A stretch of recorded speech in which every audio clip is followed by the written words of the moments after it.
Deputy National Commissioners, Acting Head of the DPCI, Lieutenant General Nkosi, the Acting Director General of the Civilian Police Secretariat, Mr. Ramaru, Deputy National Commissioners present, Provincial Commissioners in attendance, and those connected virtually, Divisional Commissioners, representatives of IPID and CIRA, representatives of organized labor, Mr. Masilela of the CPF board, National Board, Ms. Yandiswa Mbesheni, Statistics South Africa, Mr. Foucher Burgers, Business Against Crime, Major General Tulare Sekukune, the SABC Crime Registrar, who's the most important person here today, members of the media, ladies and gentlemen, good day to all of you. Today we present the crime statistics for the first quarter of 2026-2027 financial year. As we do every quarter, these figures provide an important picture of the safety and security environment in our country. And they help us plan, understand where our interventions are working, where they require strengthening, and where we must focus our efforts in the months ahead. Crime statistics are just, in one sense, numbers on a page.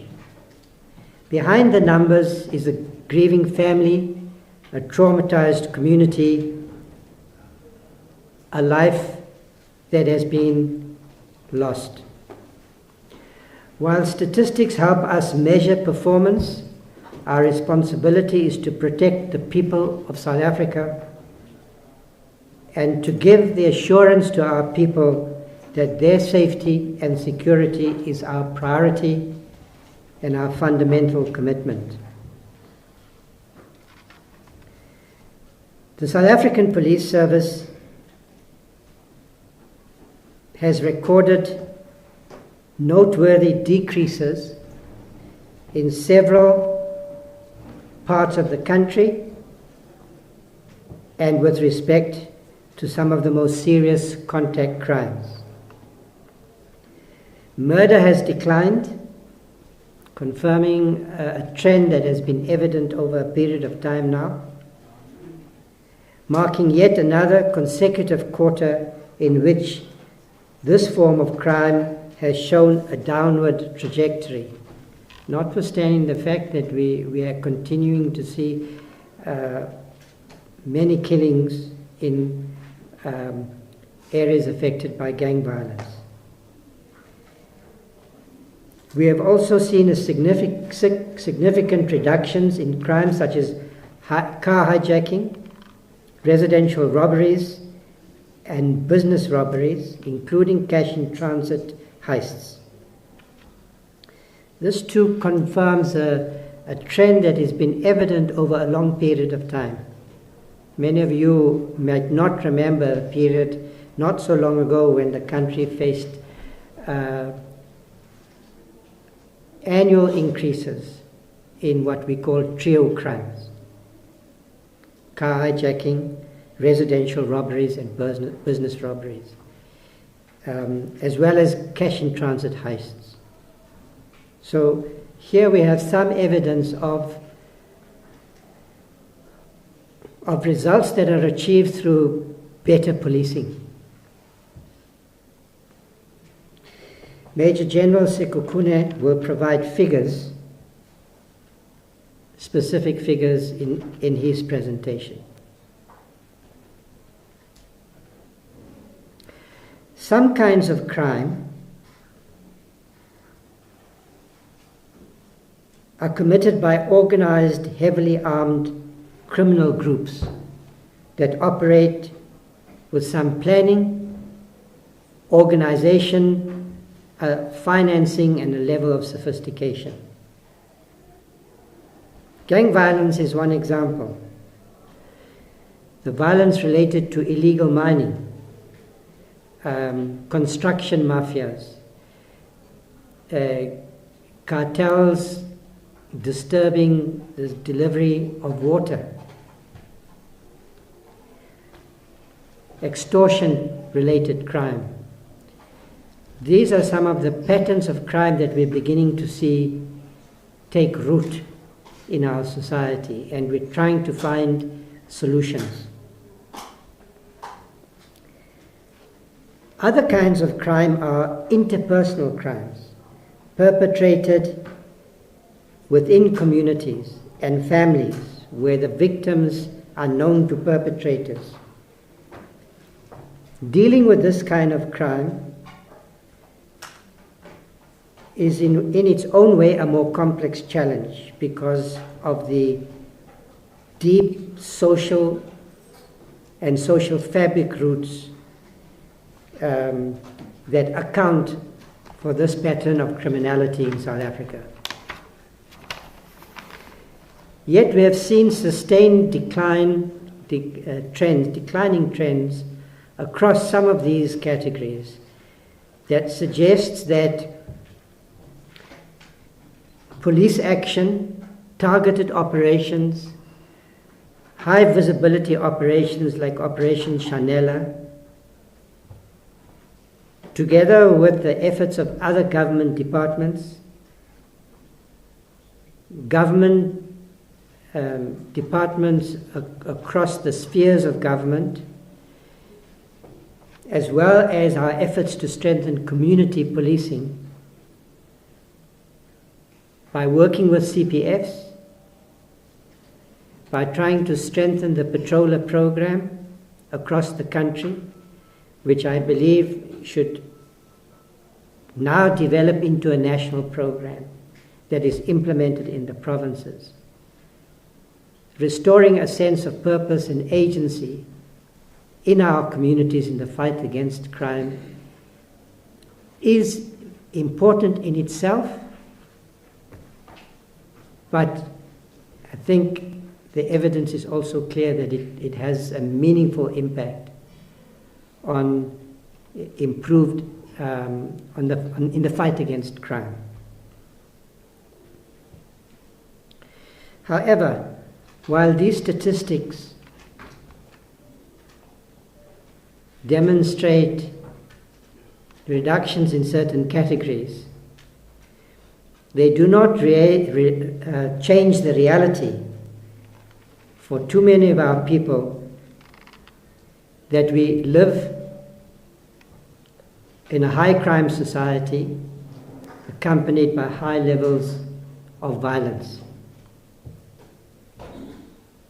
So we should always bear in mind as we present these statistics that the experience of our people reflects these high levels, continued high levels of violent crime, always orientated by the view that every victim deserves justice. But we live in a society in which justice is always incomplete.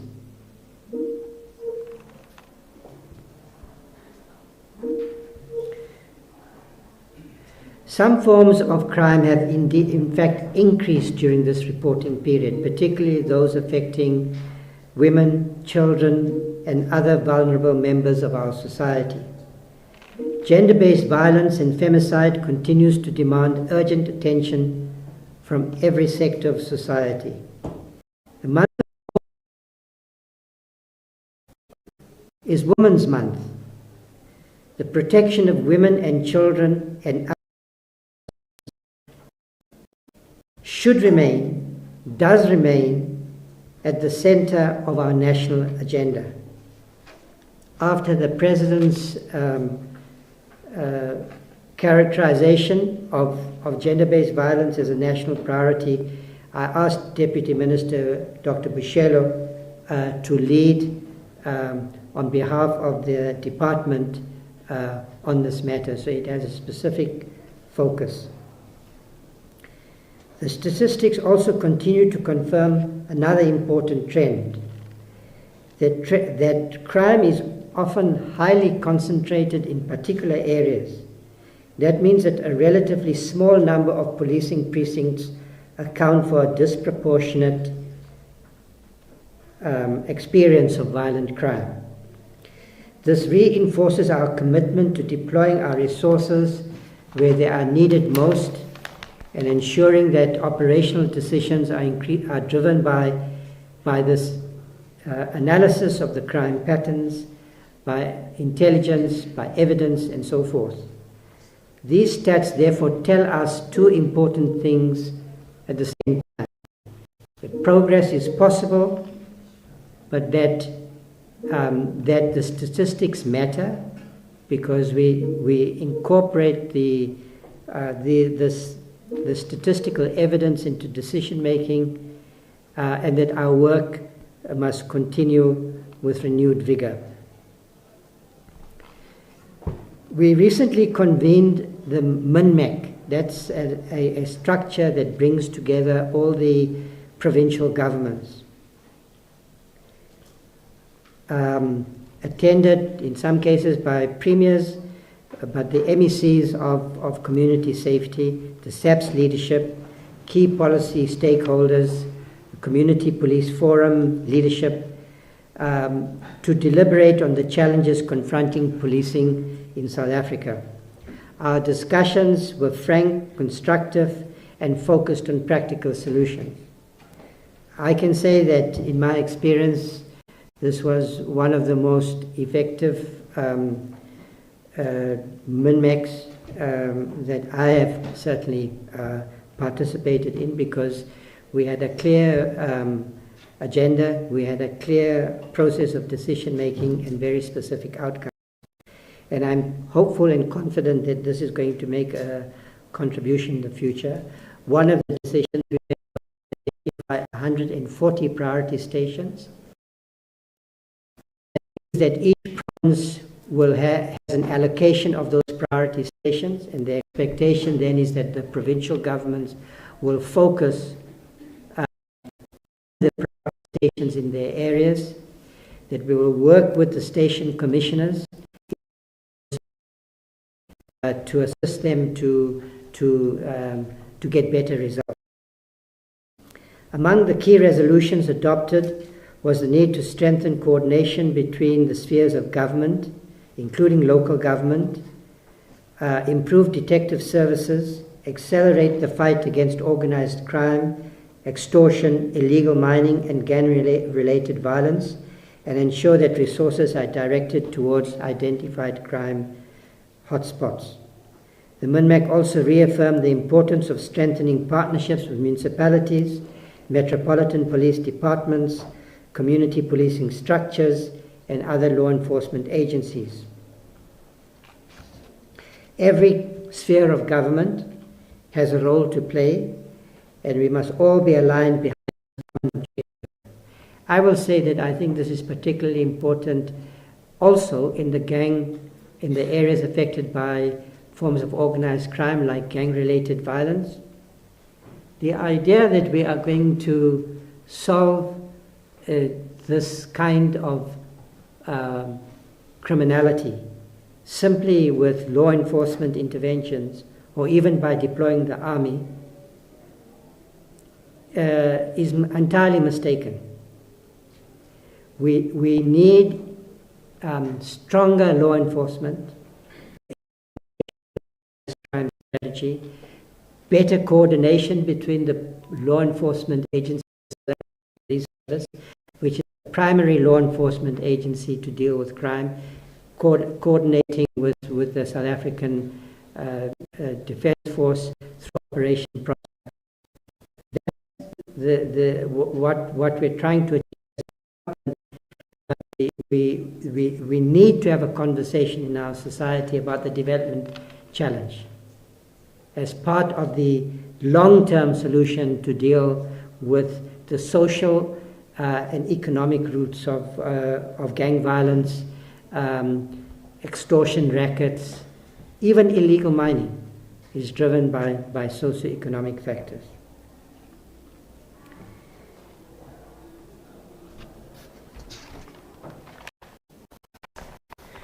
The MINMAC resolved to prioritize interventions in 140 high-crime police stations, precincts across the country, and we select the 140 stations with reference to these statistics, the crime patterns in the country. These stations will receive, amongst others, targeted operational support, enhanced oversight, and improved resource allocation. We will also shortly be announcing General Sentumule and General Mamatete are working on a police station modernization project. We'll shortly be announcing 100 police stations, which is basically about digitalizing police services at police level. We have identified those police stations. She assures me that in a couple of weeks that project will be ready for a public announcement.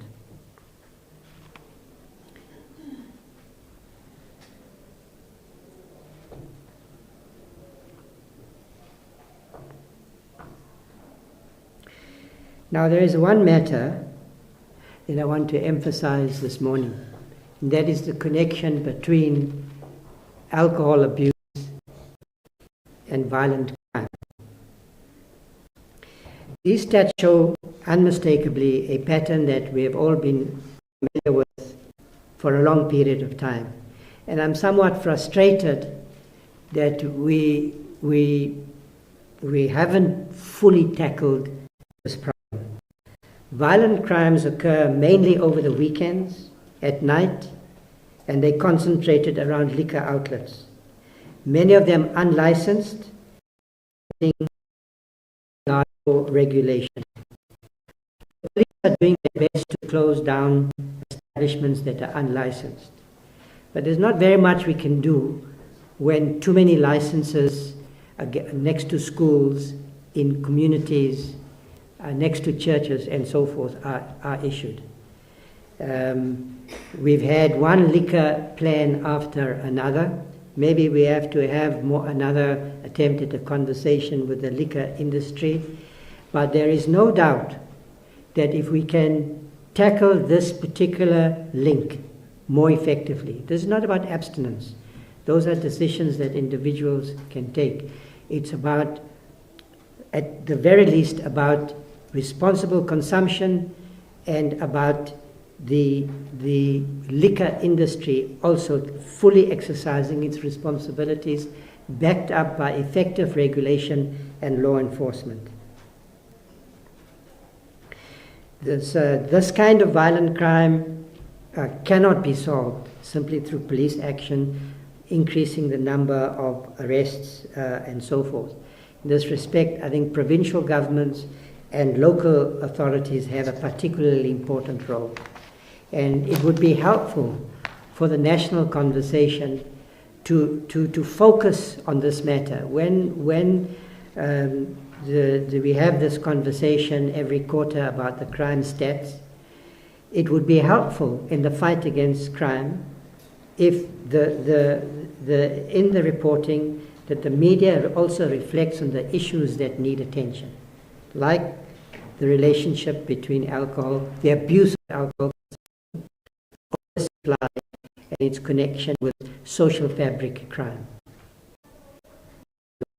Relax on the weekend, you watch a football match, go out to enjoy yourself, and you don't come home.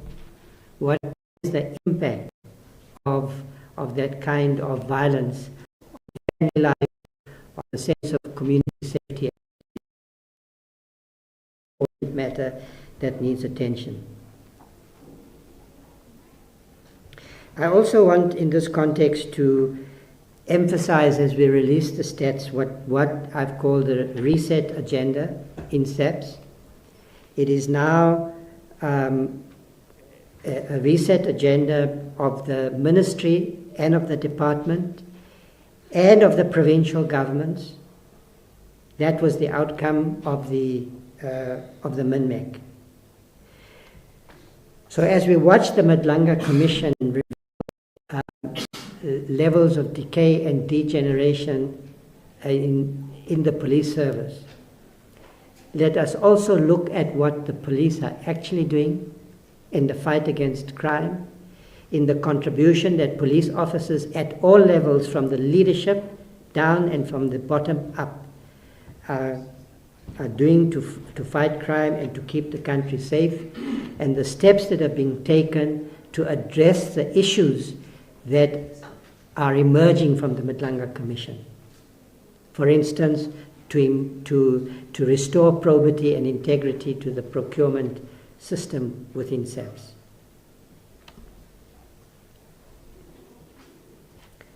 So what is the Reset Agenda about? It's about building a modern, professional, community-centered police service that is intelligence-driven, ethical, responsive, and accountable. I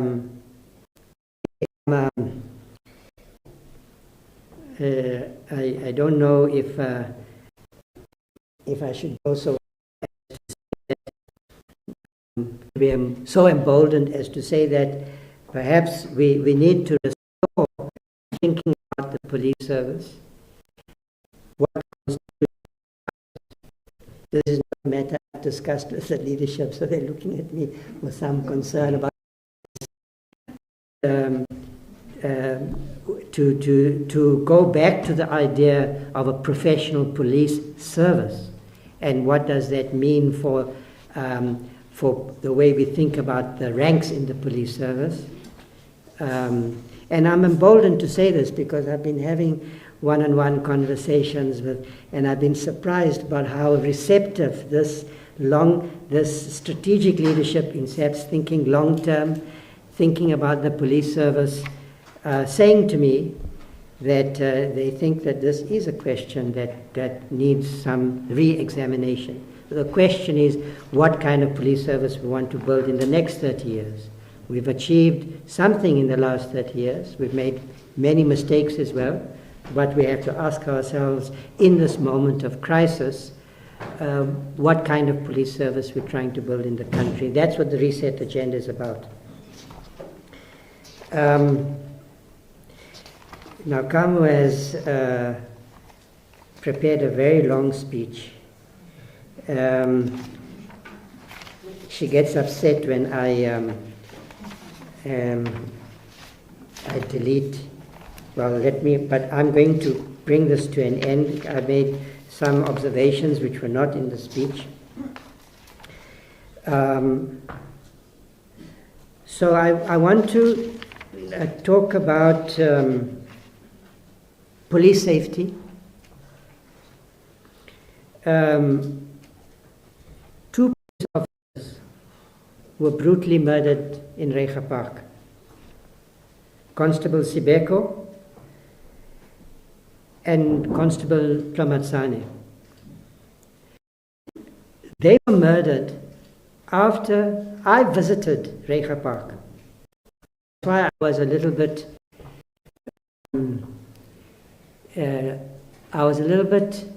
upset that day when I visited, because those two police officers were murdered. They were part of the anti-gang unit. They were deployed in the anti-gang unit was strengthened in Rega Park following my visit a few months ago. They were brutally murdered. The slaying included the lives of two young women, Rolene Lessing and Jaden Margaman. And then I have just come back from Knysna, where 3 councillors or candidate councillors were murdered. I met the investigation team. I was accompanied by General Mkwanazi because among the steps we've taken to strengthen our approach to organized crime is to strengthen the leadership. And he was there to give confidence to the investigation team that they will get the support that they need. And on the day that I was there, 3 suspects appeared in court. And then yesterday, after I left Knysna, I got the message that Captain Zamani Zahir had also been murdered. And I am just indicating to all of you that I just met the investigation team. So I think it's very important for this country also to have a conversation about the risks that police officers take. The two who were murdered in Rega Park, 27, 28-year-old, young men. So I think the time has come to express also some appreciation for the work that the police are doing. Don't conclusions that you can post on social media, because everybody's a genius on social media. Everybody knows everything on social media, all the answers. But policing in this country is a very difficult job, high-risk job, and the fact of the matter is that as we are trying to improve safety, deal with violent crime, deal with the gangs, it's the young police officers who are the ones who are paying the price. So we have to have a conversation about police safety. It's a priority in the police service. It's a priority in the cabinet. Just a few weeks ago, we made a presentation to the cabinet, and the president has actually, because he wanted more detail, just to emphasize the importance also that the president is also concerned about this matter. And then what this also tells us is that in the run-up to the local government elections, political killings continue. And councillors, in this case, as we go up to the local government elections, are also, we see that's the risk that the councillors are not safe.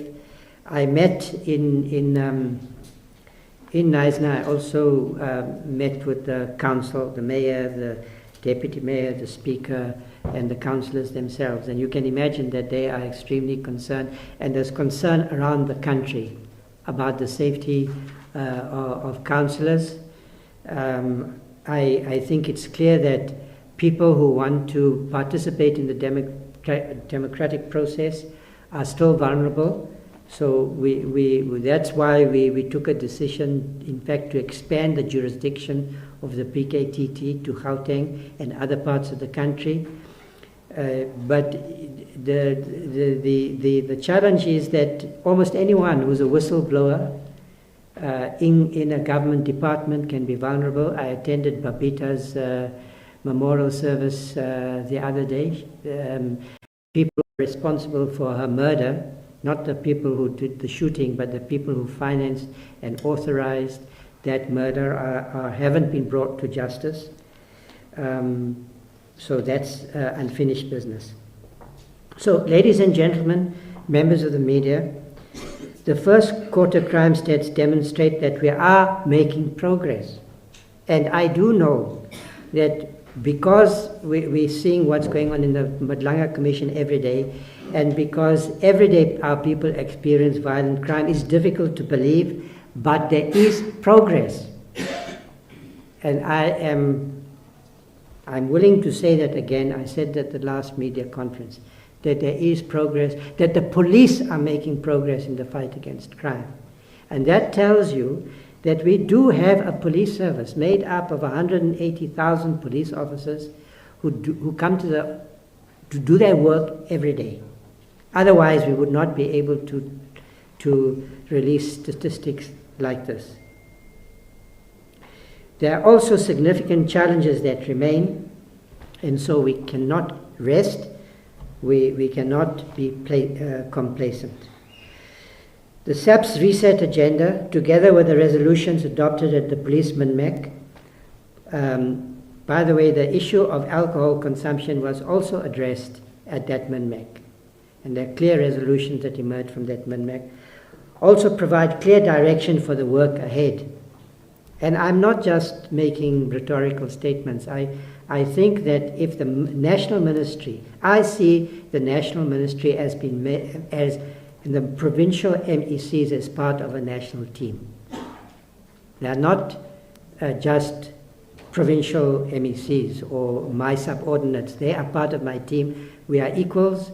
We have a joint responsibility to fight crime, and I think the country is very, we're in a good position because we have very determined and capable MECs in all the provinces. And I'm looking forward to the outcome of the local government elections, because I think that the mayors and the local authorities are going to also have to play a very important role through bylaw enforcement, for instance, in the fight against crime.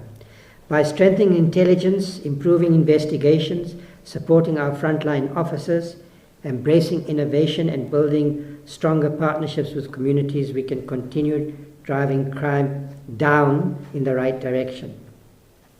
The South Africa we seek to build is one where our children can walk safely to school, where businesses can operate without fear and without extortion, where women feel secure in their homes and public spaces.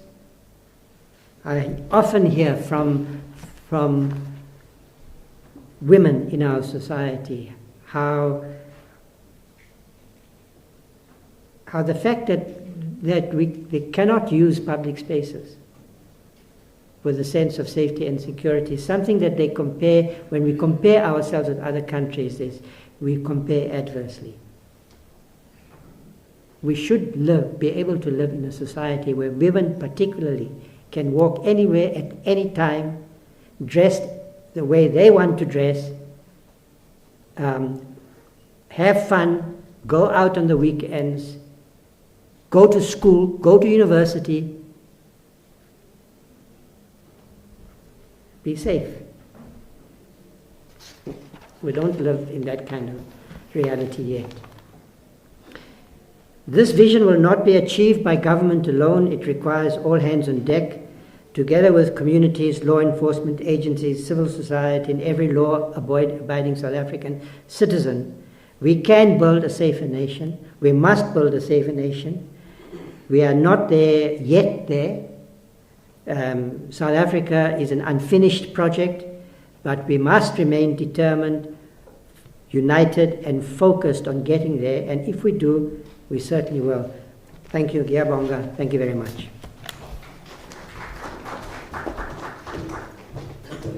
Thank you very much, Minister. Ladies and gentlemen, the speech has been sent to the various media groups. The beautifully written speech has been sent to the various media groups. It will also be available on the SABC website.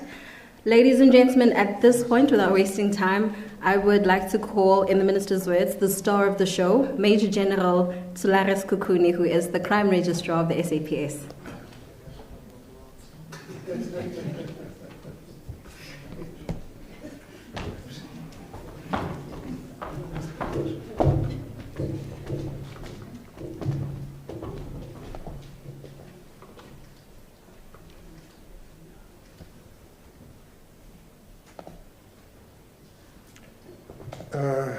While we are busy with the technicalities, let me take this opportunity to thank the Minister of Police, Professor Cachalia, the Acting National Commissioner of the South African Police Service, General Dimpane, the Lieutenant General Musikiri, Lieutenant General Sinchumule, Lieutenant General Zulu, Lieutenant General Mkwanazi, Lieutenant General Nkosi, and Dadera Maru from the Civilian Secretariat of Police. Ladies and gentlemen, good day. I would have requested a round of applause, because when the star enters, there's a round of applause. But unfortunately, the subject matter that we are dealing with here is not a matter that we can applaud, because it shows the plight that our communities are experiencing. We will be taking you through the first quarter of the crime statistics, covering the period from the 1st of April up to the 30th of June.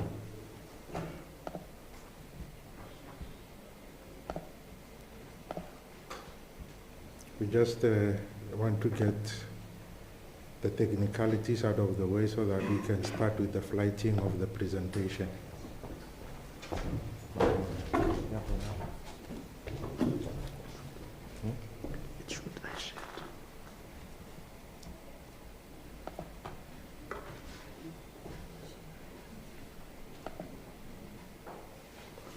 While we're doing this, I would just like to confirm that the full presentation will be uploaded onto the SABS website, and the version that we will be covering in this presentation is the shortened version in the interest of time, but the full version will be on the SABS website.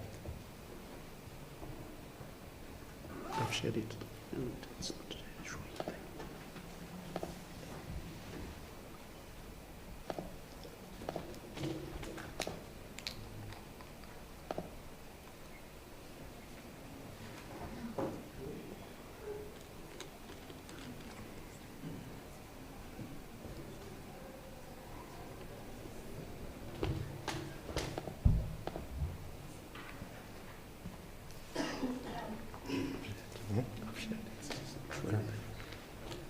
Can I confirm for the people that are online whether the presentation is visible online?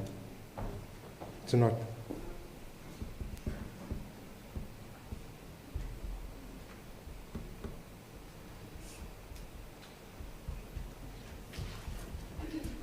Will you catch the bus while it's running and I start presenting, or do we wait for it to be visible online and in the room?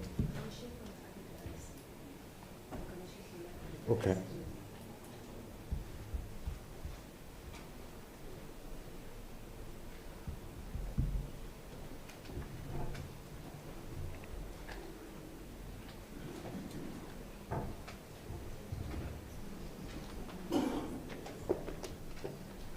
I think technology has this funny habit of applying the Murphy's Law.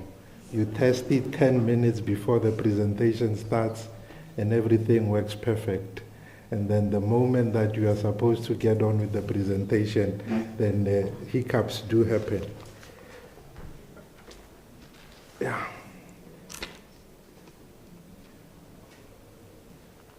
I'm not sure whether at this stage I will need my spectacles because I've been reading these numbers for too long. It's taking its toll on my eyes.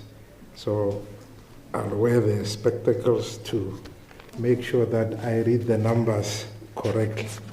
Can we go to the next slide? I've already indicated that the presentation will be on the SABS website, and I think we can get on with the presentation.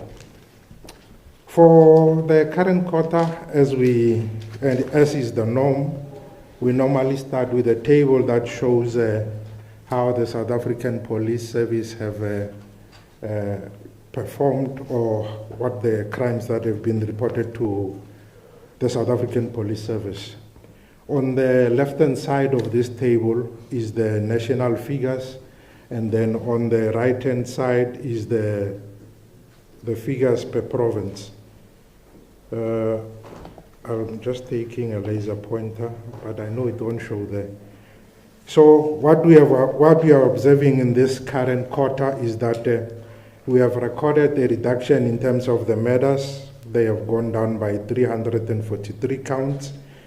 Sexual offenses have gone down by 98 counts. Assault GBH have gone up by 557 counts. Attempted murder by 557 counts.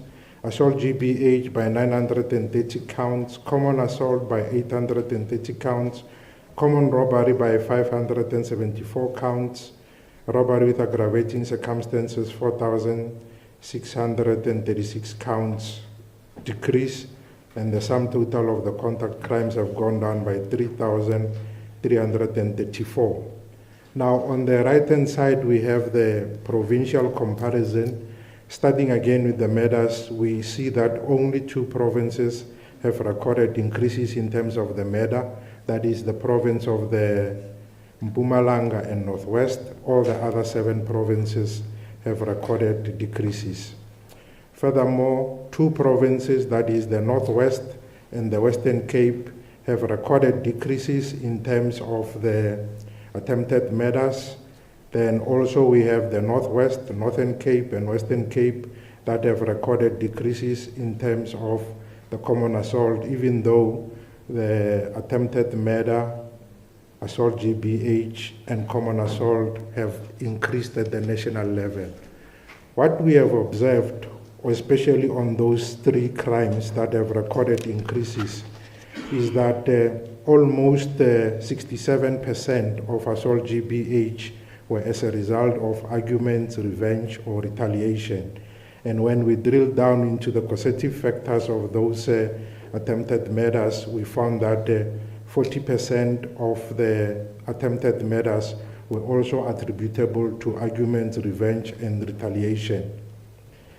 7,134 counts of assault GBH had an element of domestic violence. That is further in the presentation when we get to the table which talks to domestic violence related issues.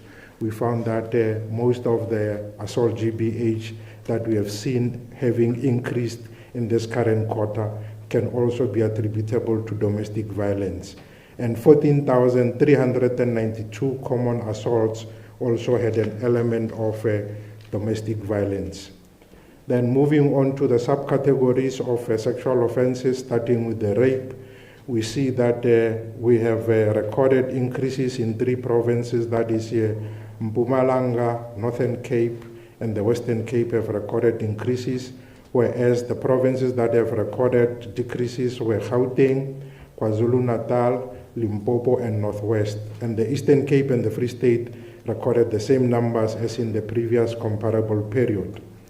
Then moving on to the subcategories of robbery with aggravating circumstances, the trio crimes, as the Minister has alluded to, we have recorded decreases at the national level, with the carjacking having reduced by 846 counts, robbery at residential premises reducing by 944 counts, then robbery at non-residential premises reducing by 366 counts.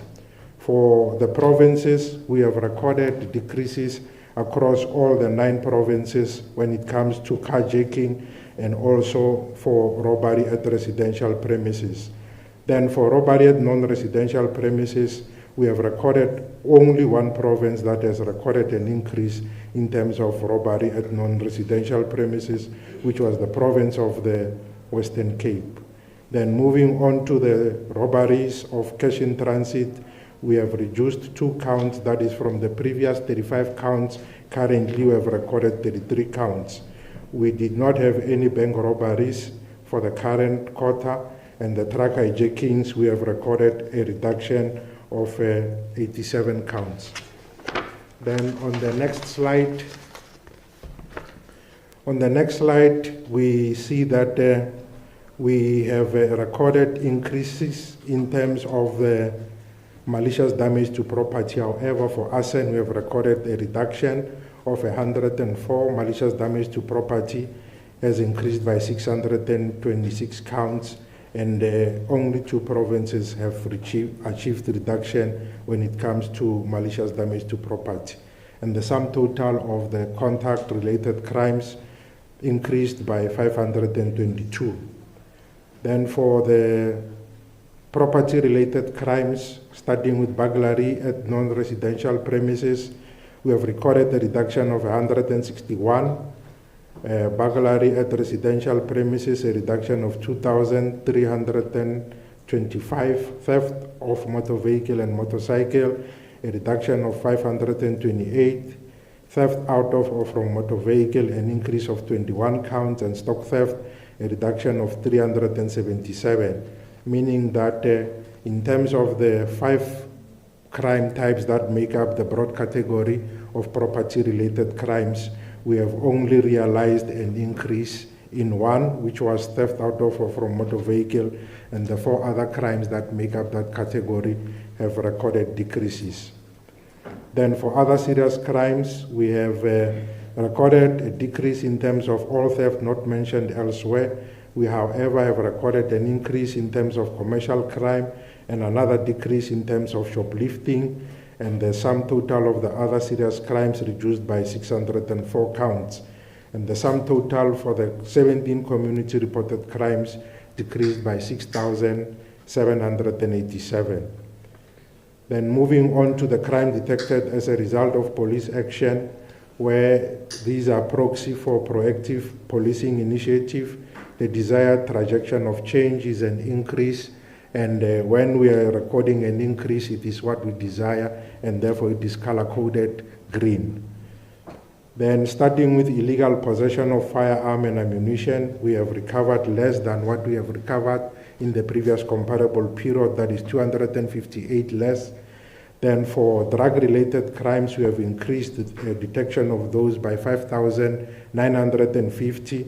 Similarly, for driving under the influence of alcohol or drugs, we have helped more people to remove more people who are driving under the influence of alcohol or drugs.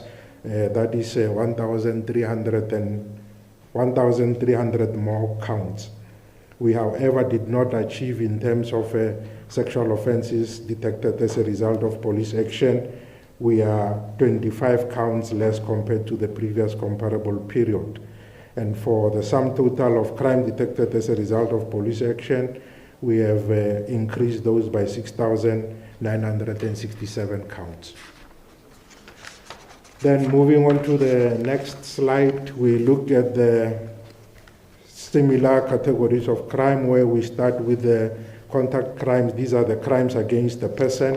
The numbers, I believe that you can read those for yourself, but then what we would like to also highlight is the issue that when you take the collective of Eastern Cape, Gauteng province, and the Western Cape, these four provinces collectively contribute 73% to the national total in terms of your contact crimes. Then the provinces that have recorded decreases when it comes to the contact crime is your Eastern Cape, Gauteng, Limpopo, Mpumalanga, Northwest, and the Western Cape. And the sum total of the reductions for contact crimes is 3,334. Then on the next slide, we look into the contact crime stations, the top 30 contact crime stations. For the contact crime 30 stations, what we are observing here is that only 4 provinces feature in the top 30 contact crime stations. These are 11 stations from the province of Gauteng, and we have 10 stations that are in the province of KwaZulu-Natal, and then we have 8 provinces that are in the province of the Western Cape. The only province that is contributing 1 station to the top 30 contact crime stations is the province of Limpopo with Thohoyandou. Thohoyandou is the only station that is outside of the big 3 province that is featuring in terms of your top 30 contact stations, and it is number 18 at the national total and number 1 when you only consider the province of Limpopo. Then on the next slide, we look at the murders. Again, the big 4 provinces, that is your Gauteng, KwaZulu-Natal, Eastern Cape, and the Western Cape, in terms of the murders, they contribute 84% of the total murders that have been reported in the country. The respective contributions, even though all these provinces have recorded decreases, Gauteng decreased by 10.7% in terms of the murder, Western Cape reduced by 6.7%, Eastern Cape reduced by 4.5%, and KwaZulu-Natal reduced by 1.7%. Then we also have Free State, which have recorded a decrease of 16.1 counts. Then moving on to the next slide, where we look at the provincial distribution in terms of the murders. I think there's a deal. Okay, yeah, the slide is there. For the purposes of this slide, we normally look at the population of the respective provinces rather than just providing raw numbers, because what is evident from this slide is that there is a proportionality between the total population of a particular province vis-a-vis the total number of murders that normally happen within that province. So we are trying to standardize the comparison so that we not only look at the numbers, but we also take into consideration the total population per province for the respective provinces.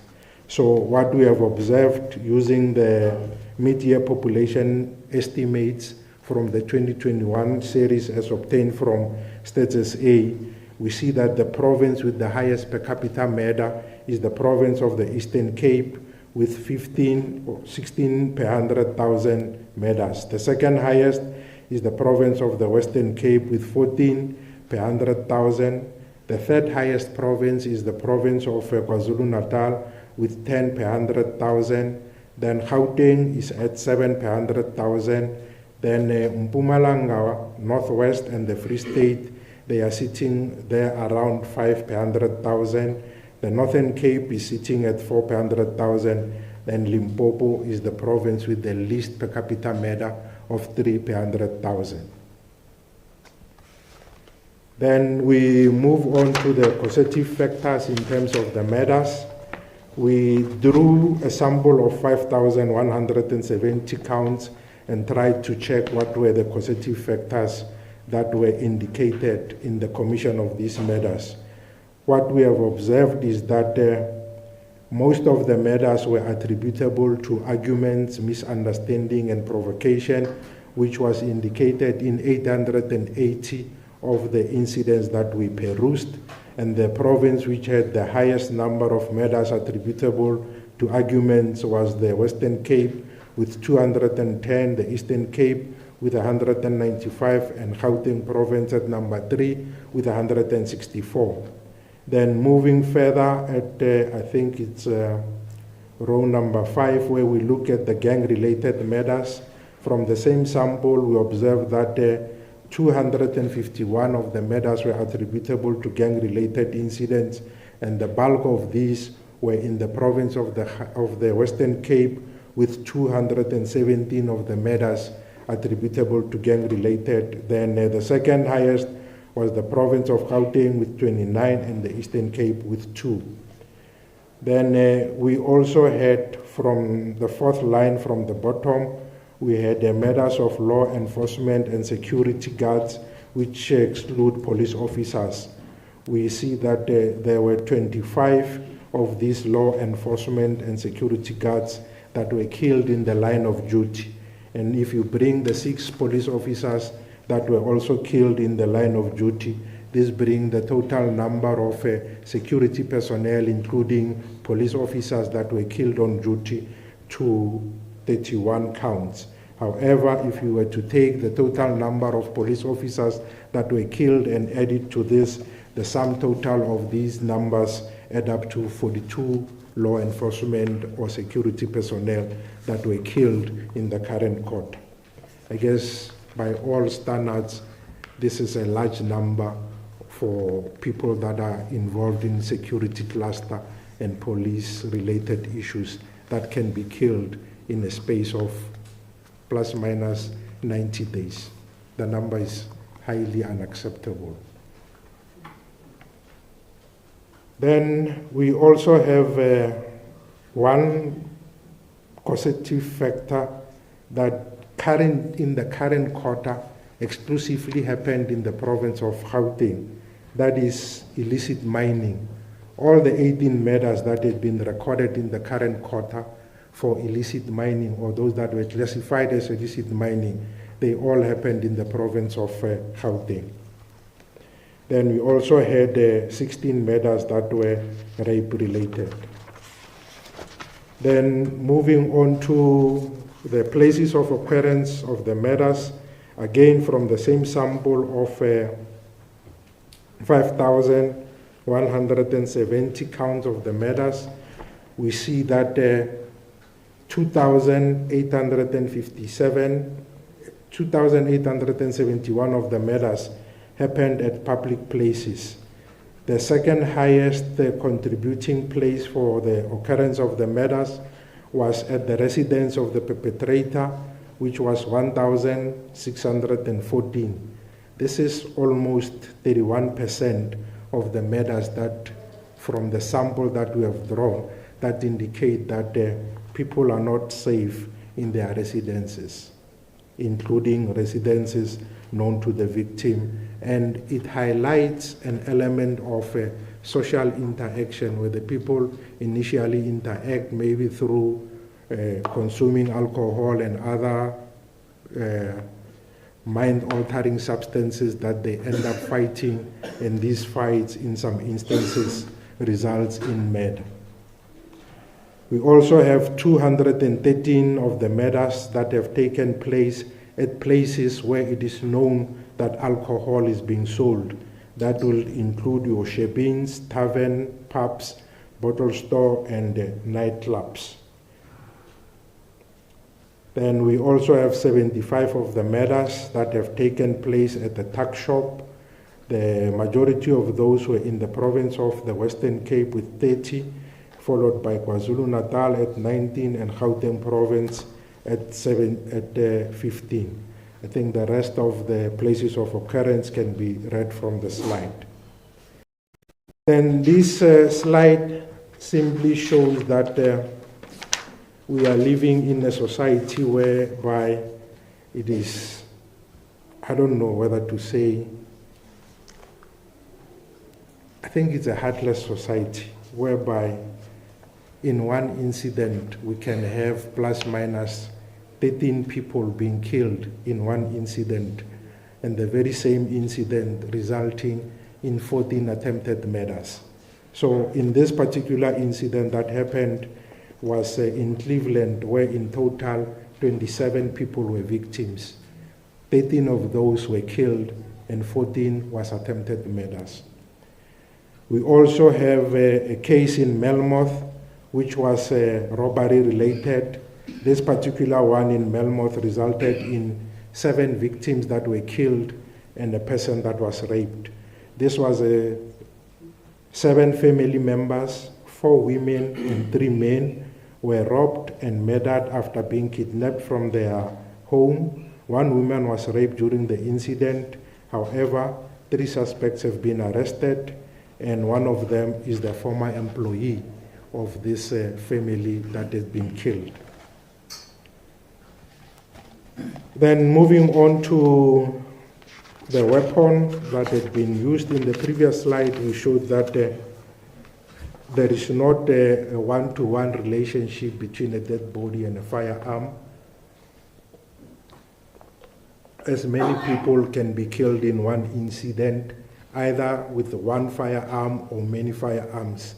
So when we read this table and we say that from the sample size of 5,170 counts, 2,510 people were killed with a firearm, it does not mean that 2,513 firearms were used. In some instances, it's multiple murders with a single firearm, double murders, etc.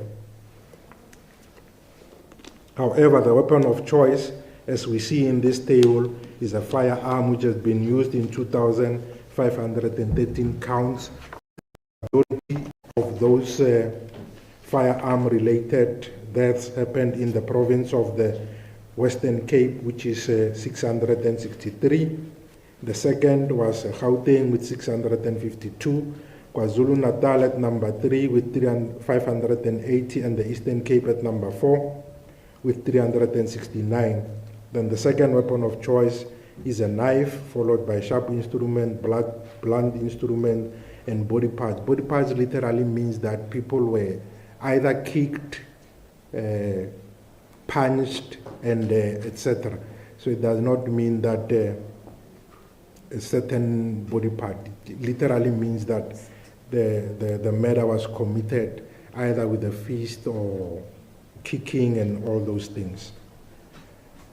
Then we have already touched on the matters of police officials.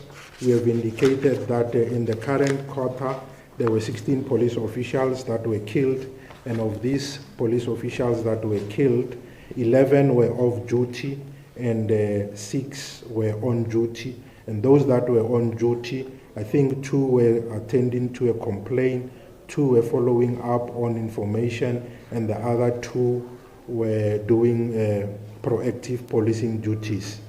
And then the province that has recorded the highest number of police matters in the current quarter is the province of the Eastern Cape, which have recorded 7 matters of police officers. Then on the next slide, we look at the rural attacks on rural communities. This is the issue that normally will make headlines in other countries, where it will then be said that South Africa is pressurizing or prejudicing a certain racial group, especially the farming community. However, as the statistics indicate here, there was only 1 incident which was classified as an attack on rural community, and the person who was killed in that particular incident was a resident on the farm. Then moving on to the rape statistics, the provinces that have recorded increases in terms of the rape is the province of Mpumalanga, Northern Cape, and the Western Cape.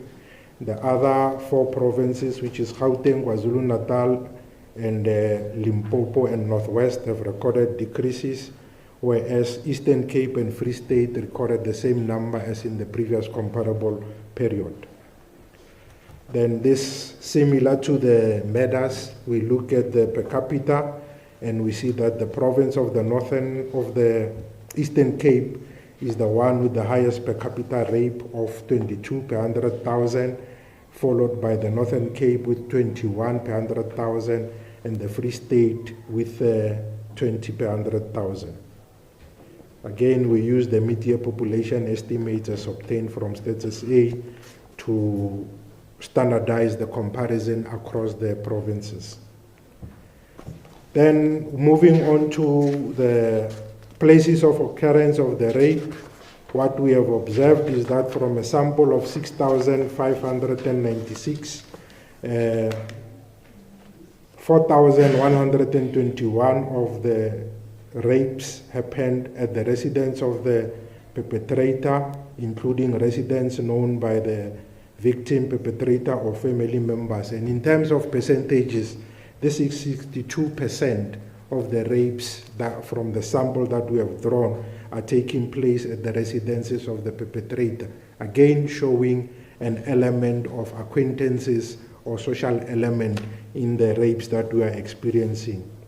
Then we also have 1,462 of the rapes having taken place at the public place, and that is 22%. 99 of the rapes have taken place at abandoned buildings, and we also have 84 of the rapes that have taken place at educational institutions.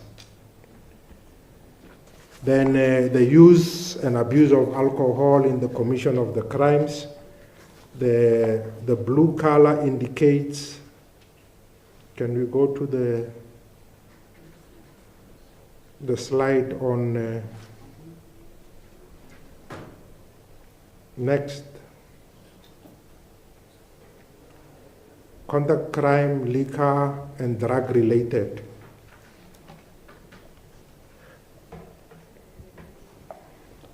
Yeah, the blue color indicates instances where alcohol was used, and the orange color indicates instances where drugs were used.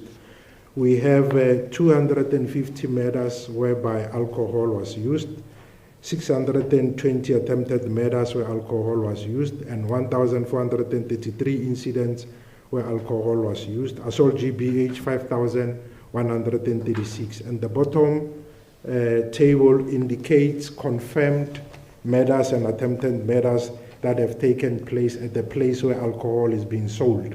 We have 213 of the murders that have taken place at Shebeen's, liquor outlets, etc. 429 of the attempted murders have taken place at Chepins, and 69 of the rapes have taken place at such facilities. And we also have 3,593 of assault GBH happening at the places where alcohol is being sold. We also touched on murder and rape at educational premises. We indicated that there were 6 murders that had taken place at the educational premises, and 84 of the rapes having taken place at educational premises. What we have observed is that 854 of the rapes have taken place at school, 8 have taken place at special school, and 13 of the rapes took place at the tertiary institution. The 6 murders, 4 were at the school, 1 at the daycare center, and 1 at the special school. Then this gives a breakdown in terms of the provinces where these rapes at educational premises have taken place. Then we move on to selected domestic violence incidents. We indicated that one of the contributory factors to the increases that we have observed in terms of common assault and assault GBH was as a result of domestic violence. In this instance, we looked specifically at instances where it was indicated that there's a relationship between the perpetrator and the victim, either as ex-boyfriend, ex-girlfriend, current boyfriend, current girlfriend, and we look at such particular relationship to determine how much of a contributing factor it is to the total crime that we are seeing. For the current quarter, we have seen that 193 of the murders can be attributable to have taken place between people who have some kind of a domestic relationship. However, going to the common assault, we have 14,392 incidents that have taken place between people that are known to each other or have a domestic relationship, and 7,134 of the assault GBH have taken place between such people. And we have also seen that the incident of malicious damage to property in the big table has also increased. Again, it can also be attributable to the people that have some kind of a domestic relationship, because we see that 5,838 of malicious damage to properties that had been reported in the country, there was a domestic relationship between the victim and the perpetrator. Then next slide, we look at the carjacking. Again, as when we started with the presentation, we indicated that we have recorded the decreases across the trio crimes, and leading with carjacking, which has decreased across all the 9 provinces and across all the 3 months that make up the quarter. We have managed to reduce carjacking by 846 counts. Then on the next slide, we simply indicate that the method by which the armored vehicle or the robbery of cash in transit happened. In 17 of these incidents, the armored vehicle was on the road.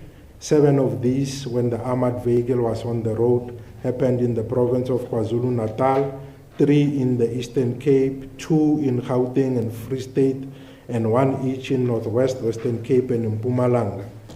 14 of these cash-in-transit robberies were cross pavements, and 7 of these happened in the province of Gauteng, with 1 at an ATM site and 2 in Mpumalanga. Then the pie chart at the bottom, it indicates the method that had been used to access the money. We see that in 11 incidents, the armored vehicle was bombed after being shot at. In 5 incidents, after it was collided with, it was then subsequently bombed to access the cash. Then on the next slide, we look at the truck hijackings. The provinces that have recorded increases in terms of truck hijacking was the province of the Northern Cape, Western Cape, and the Free State. All the other 6 provinces recorded decreases. Then kidnappings, we have recorded decreases in 3 of the 9 provinces. These are Gauteng, Limpopo, and the Northern Cape that have recorded decreases, and the other 6 provinces have recorded increases. What is worth noting is that for these kidnappings, 2 provinces, that is the province of KwaZulu-Natal and Gauteng, they contribute 70% of all these kidnappings that have taken place in the country. Then we looked at extortion from a sample size of 519 counts. We looked at the types of extortion that were recorded in the country. We found that 291 of the 519 were extortion of a financial kind, whereby in some instances there was ransom demanded. This was in 73 of the extortion-related issues. And then we also have instances, that is 112, that were protection rackets, which included construction mafias, businesses, and taxis. Blackmail, we have 106, and we also have 6 counts of extortion that were classified as cyber extortion, and other non-related extortions were classified as 4. The breakdown for per province can also be observed from the table. Then we also looked at the type of businesses that were extorted. From the same sample size, we found that most of the businesses were spaza shops. 31 of these happened at spaza shops. At residential or real estate properties, there were 13 counts. 13 of these extortion-related happened were taxi-related, and we also had 9 that were construction, including infrastructure maintenance and services. We also had some that were obviously not classified. Then we have 4 of these extortion that were barber shop or saloon parlor related, and we also have I think it was 1 which included a tavern. Then the rest can be read from the table. Then we also have what we call core diversions. The core diversions are instances that require the presence of police. That will be either policing PSL, games. In some instances, they would include the matches, etc. These obviously deplete the resources that could have been used by the police to fight crime somewhere, but they are now diverted to go and police incidents that can be either peaceful or in some instances can be classified as unrest. We had 549 instances that required the presence of police that were classified as unrest, and we also had 1,365 incidents which were termed to be peaceful that required the presence of police. And this is basically a summary in terms of the provinces. Can we go to the next slide? A summary in terms of the provinces when one looks at the 17 community reported crimes. But then there is also an issue that I feel maybe we should also talk to in this instance. We have written a notice onto the SABS website where we indicated that until such time that we are confident with the numbers of crimes against women and children, we will continue working on making sure that this data set is adequate and represents the true picture in the country. Because there is a problem, especially on the variables of sex and age. So in some instances, you might find that some of the cases are misclassified. Like for instance, a mother reporting a rape case on behalf of a minor child. the details of the mother are then captured instead of those of the child. So again, for this quarter, we have just undertaken a manual exercise to try and make sure that these numbers reflect a correct and a true picture. And what we have observed in this round is that for the murders of children, they were overestimated by 59 counts. And for the attempted murders of children, they were overestimated by 36 counts. However, the rapes were underestimated by 93 counts. So we plead again that allow us space so that we can be in a position to make sure that this task is not undertaken through a manual exercise, but it can be automated. And when the numbers that are being spewed by the system are true reflection of the situation, we will then put back the crimes against women and children back into the bigger picture of the crime statistics. And for the fact that I say these are crimes against women and children, it is immaterial of who the perpetrator was. Because when you say crimes against women and children, some people automatically think that the perpetrator was a male. But we have seen instances where the crimes against women and children were actually committed by other females. Then moving on to the women's statistics, again, the murders of women were overestimated by 323 counts.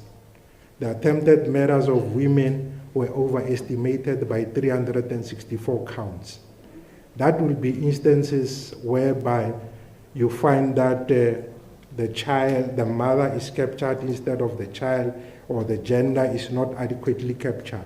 However, again, similar to the crimes against children, the rape of women was underestimated by 82 counts.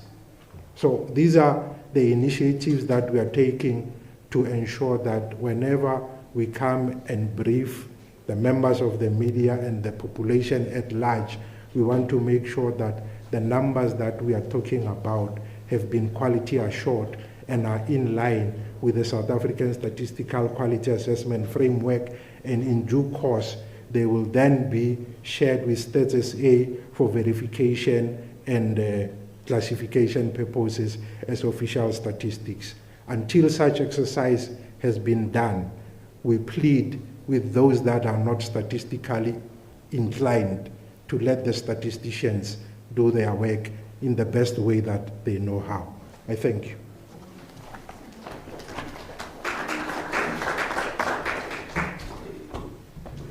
Sure.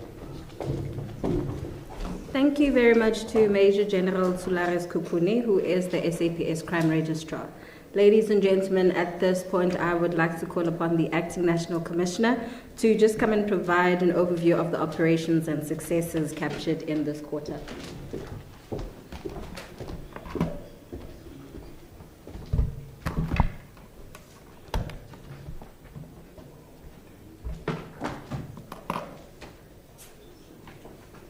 Thank you, Program Director.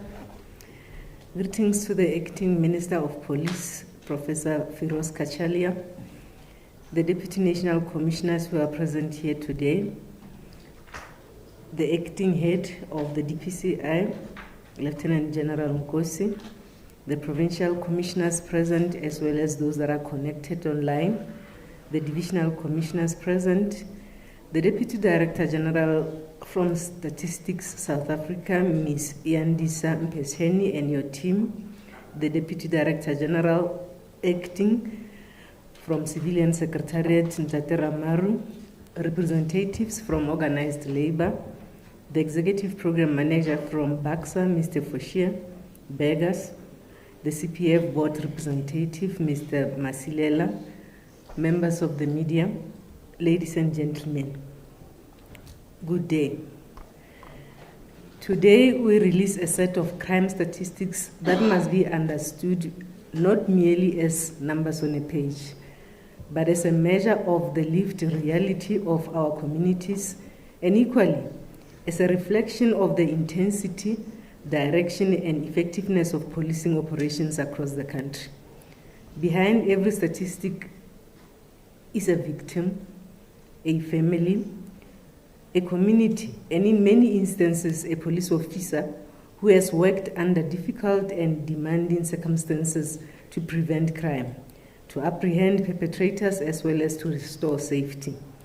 The fight against crime continues with determination, with greater operational intensity, and with an unwavering commitment to reclaim the safety of our communities.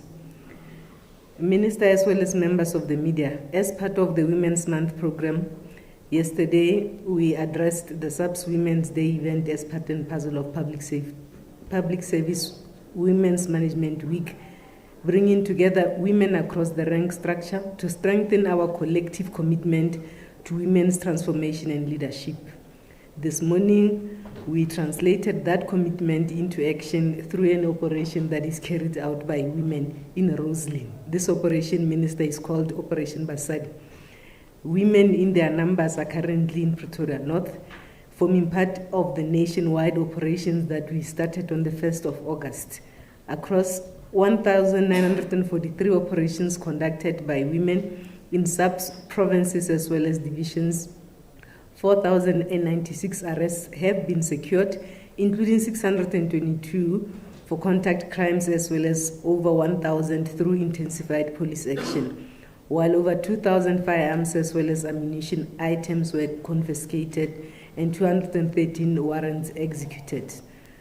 Operation Basadi demonstrates, Minister, that women in policing are not only champions of transformation, but they are also active agents of safer communities, working alongside law enforcement partners through roadblocks, stops and search operations, community engagement, and focused interventions against GBVF and crimes targeting women, children, persons with disability, and older persons, while strengthening attention to wanted sexual offenders, community services centers, and relevant dockets. Coming back to today's agenda, members of the media, the statistics before us today shows areas of progress, but they also expose areas where the criminal threat remains stubborn and unacceptable. Murder has decreased by 5.9%. This represents 343 fewer murders compared to the same period last year. However, 5,427 murders in 90 days remains too high. Every death represents a life lost and a family devastated. We must also be candid that the 5.9% decrease is lower than the 9.5% reduction recorded in the preceding quarter. This means that while we are making inroads, the pace of progress is not yet where it must be. We will therefore be intensifying our efforts to direct resources, personnel, and operational deployments towards those areas and crime categories where the current picture demands a more decisive response. The broader picture shows that contact crimes decreased by 2.3%, sexual offenses decreased marginally by 0.8%, while robbery with aggravating circumstances declined by 14.7%. More significantly, the trio crimes declined by 16.4%, carjacking by 18.2%, robbery at residential premises by 17.6%, robbery at non-residential premises by 11.8%, and truck hijacking by 21%. These are important movements, and they provide evidence that sustained, targeted, and intelligence operations can shift this crime picture. These outcomes cannot be separated from the operational work undertaken by SABC members on a daily basis. During the first quarter, Minister, Operation Chanela continued to drive high-density, high-visibility policing across the country. SABC conducted more than 440,000 high-visibility patrols, more than 520,000 stop and search operations, and over 3,000 roadblocks. These interventions are not simply activities that generate statistics. They are deliberate operational measures designed to prevent crime, disrupt criminal activity, increase police visibility, and create a sense of consequences for those who threaten the safety of our communities. The scale of enforcement is further demonstrated by the 171,986 suspects arrested during the quarter, including over 28,000 wanted suspects linked to serious crimes such as murder, attempted murder, rape, other sexual offenses, and illegal possession of firearms. Members of the media, we arrested 1,618 suspects for murder, 1,581 for attempted murder, over 1,900 for rape, and over 16,000 for assault with intent to inflict grievous bodily harm. We also arrested 863 suspects for contravention of Firearms Control Act, over 1,200 for illegal possession of firearms, and over 5,800 for possession of dangerous weapon.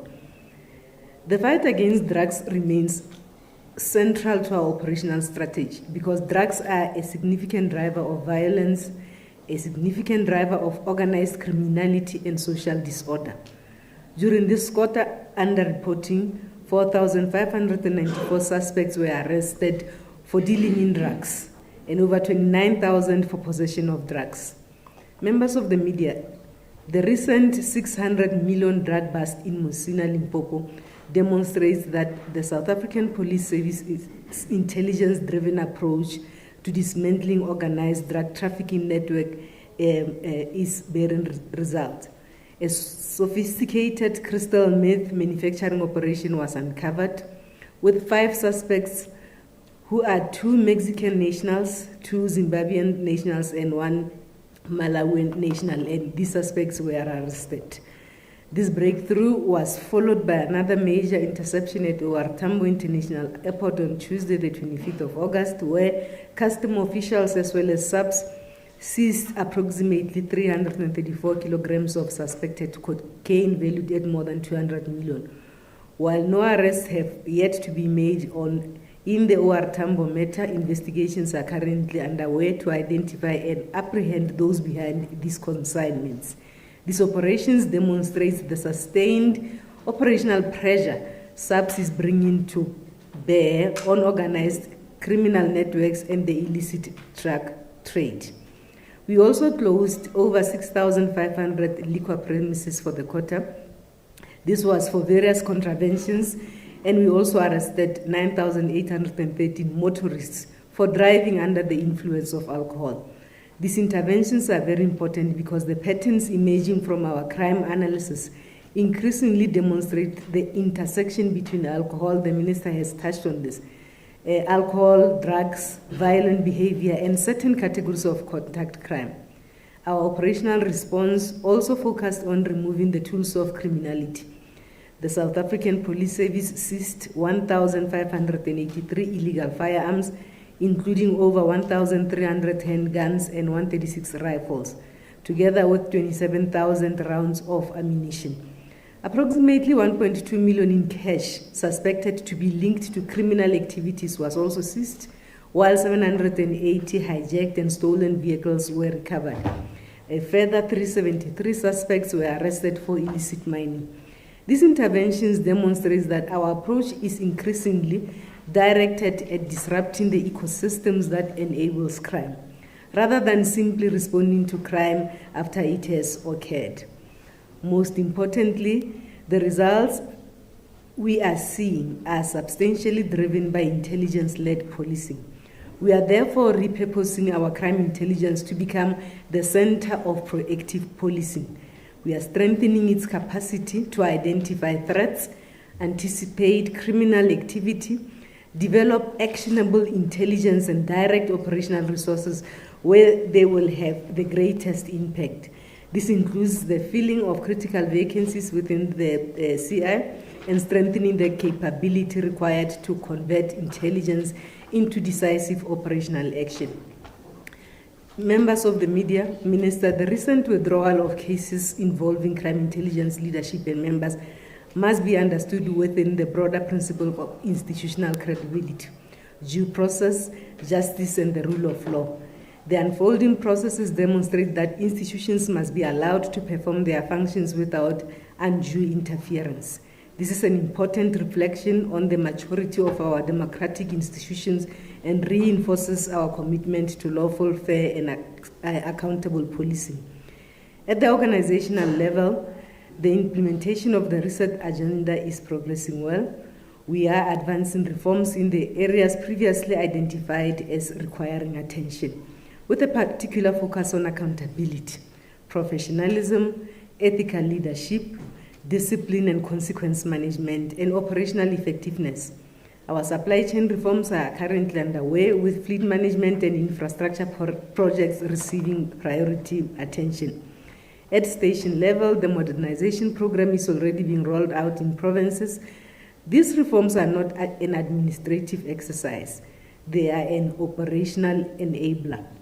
A police officer cannot be expected to deliver an effective service without vehicles, without proper infrastructure, without technology, without equipment or systems and leadership required to perform the job. We have also institutionalized accountability through our weekly management sessions, which are focused on the crime statistics minister. These sessions allow us to interrogate this data and to identify emerging trends. We challenge underperformance and we determine corrective action. The objective is not simply to explain the numbers after the fact, but to use these numbers to drive decisions before the next set of statistics is released.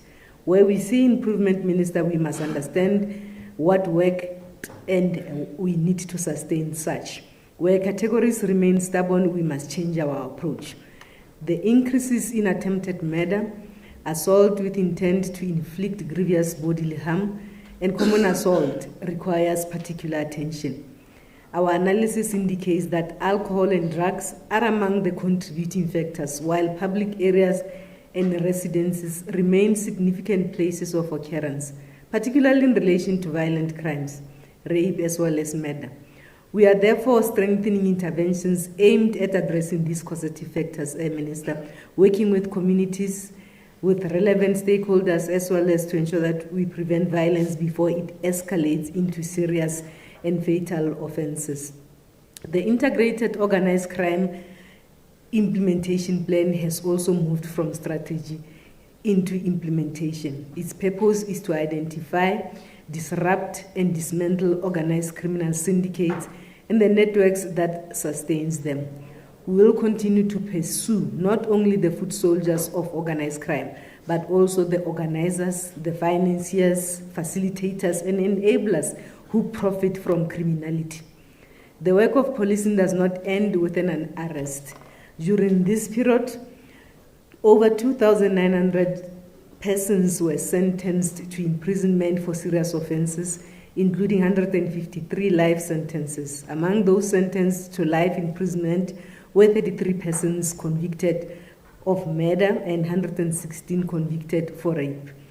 These outcomes reinforce the importance of quality investigations, evidence gathering, and close cooperation between the South African Police Service, the National Prosecuting Authority, and the courts. Every conviction represents an additional measure of justice for victims and the removal of dangerous offenders from our communities.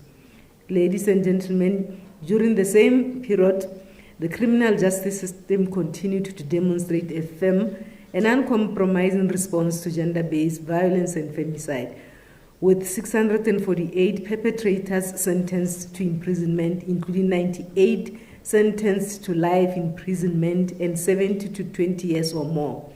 A further 169 received sentences of 10 to 19 years, while 311 were sentenced to between 1 and 9 years.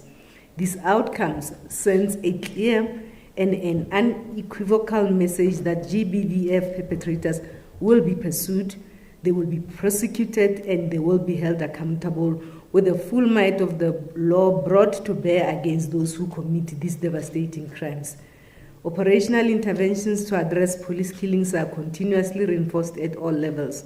We continue to call on communities to recognize that the safety of police officers is inseparable from the safety of communities.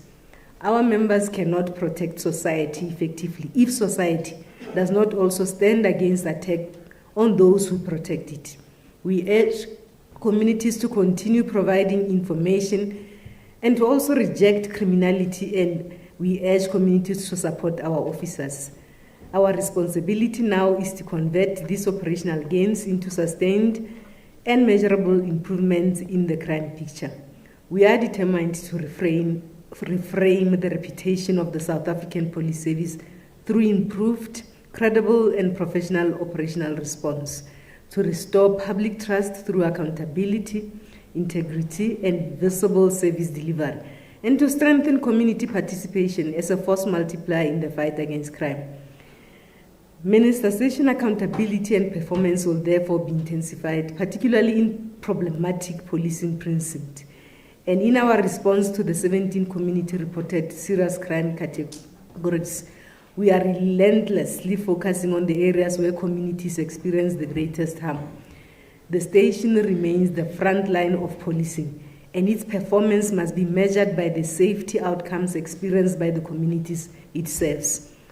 We have therefore recently appointed 4 provincial commissioners, and they have undergone an intense executive induction program.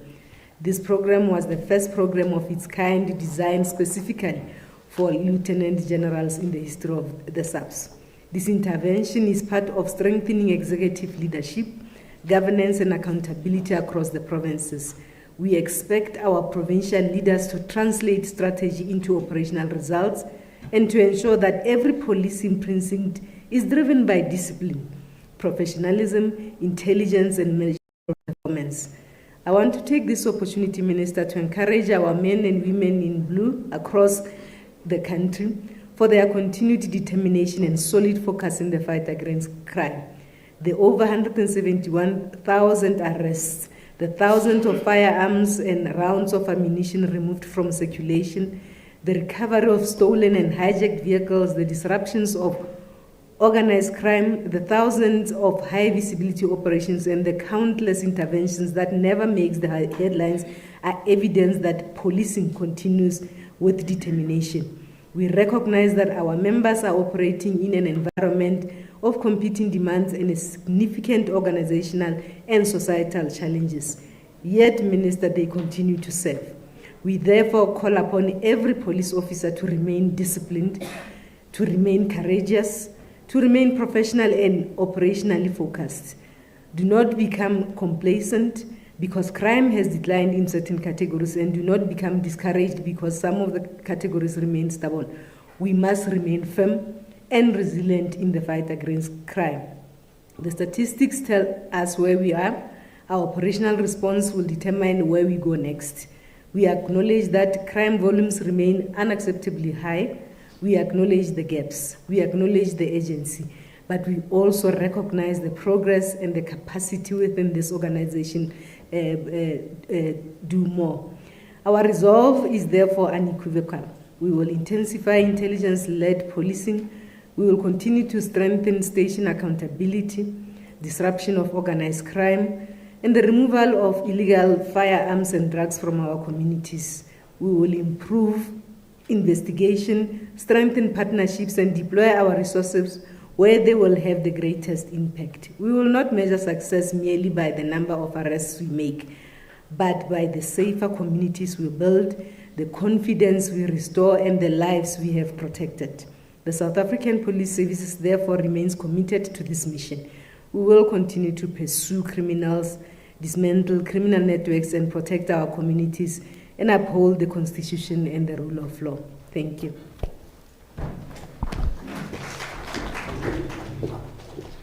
Thank you very much to the Acting National Commissioner. Ladies and gentlemen, we are going to open it up for questions. My colleague and namesake, Boshielo, has the roving mic. We will start with the questions on the floor before we proceed to the ones that have been sent through via WhatsApp. And just to mention, we are going to take the questions from the GCIS social media page as well as the SAPS groups. By a show of hands,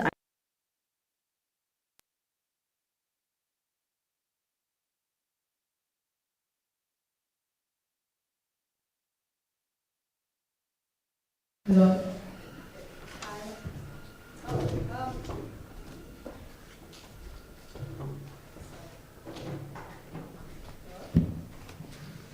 Hello. Hi.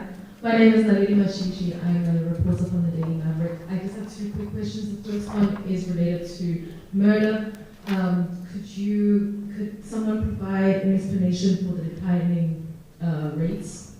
And the second is in relation to kidnapping. I know that kidnappings are down, but I wanted to find out if we have an idea of how many kidnappings are attributed to express kidnappings and what the main methodologies, what the main methods they're using are. Is it hijacking? Is it daily sites? How are they going about it? Thank you. Good afternoon. I'm Boshielo from UFM.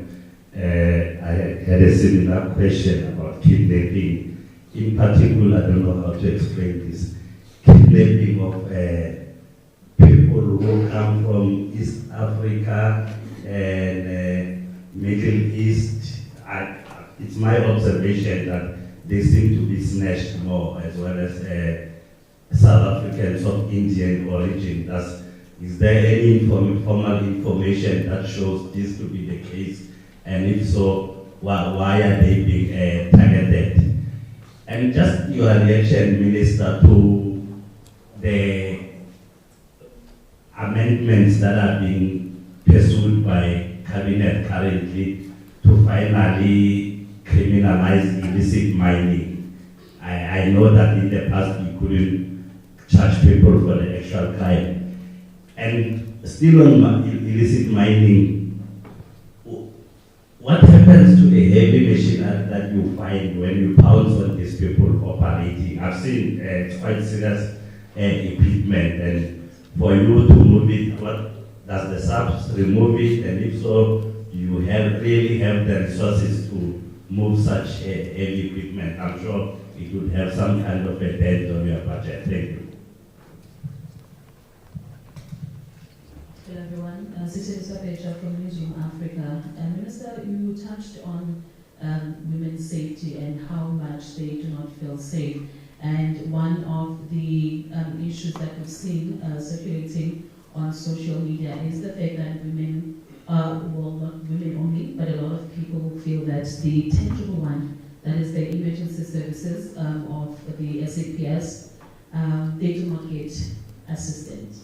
There's a recent investigation done by the DA where they did hoax calls, just trying to see really how effective is the line, and only 56 of those calls were answered.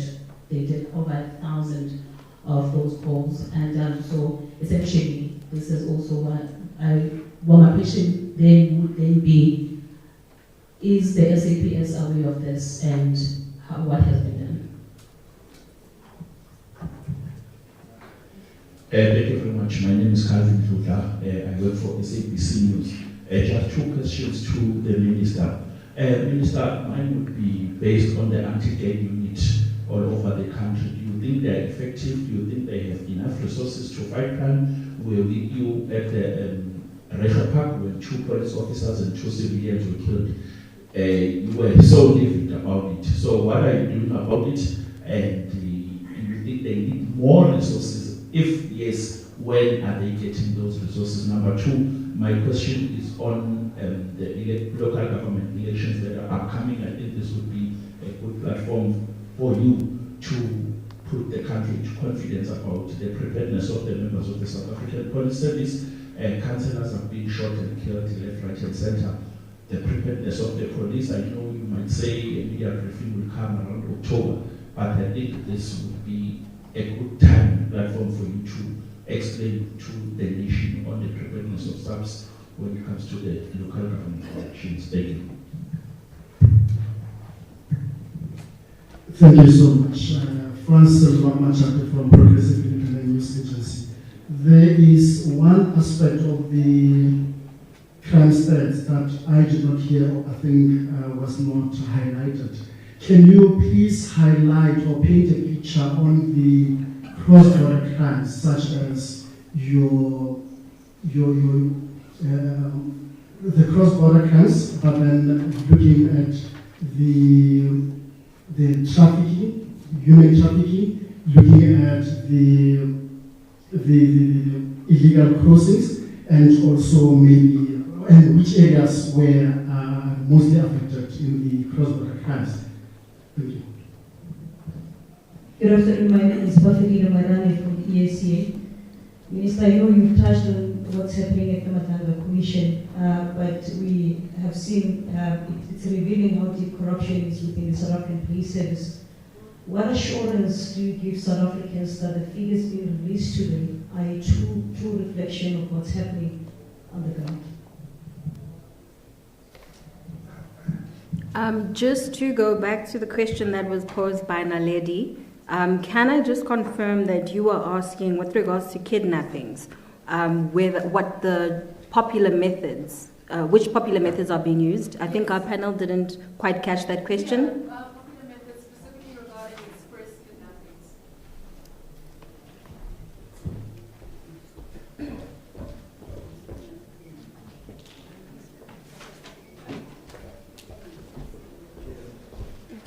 We'll start with the Minister responding to some of the questions, and thereafter we will see who else is going to respond. Thank you, Carmel. So there were some specific questions. General Dimpane and her team will answer even when they've been addressed to me, because they will have more information.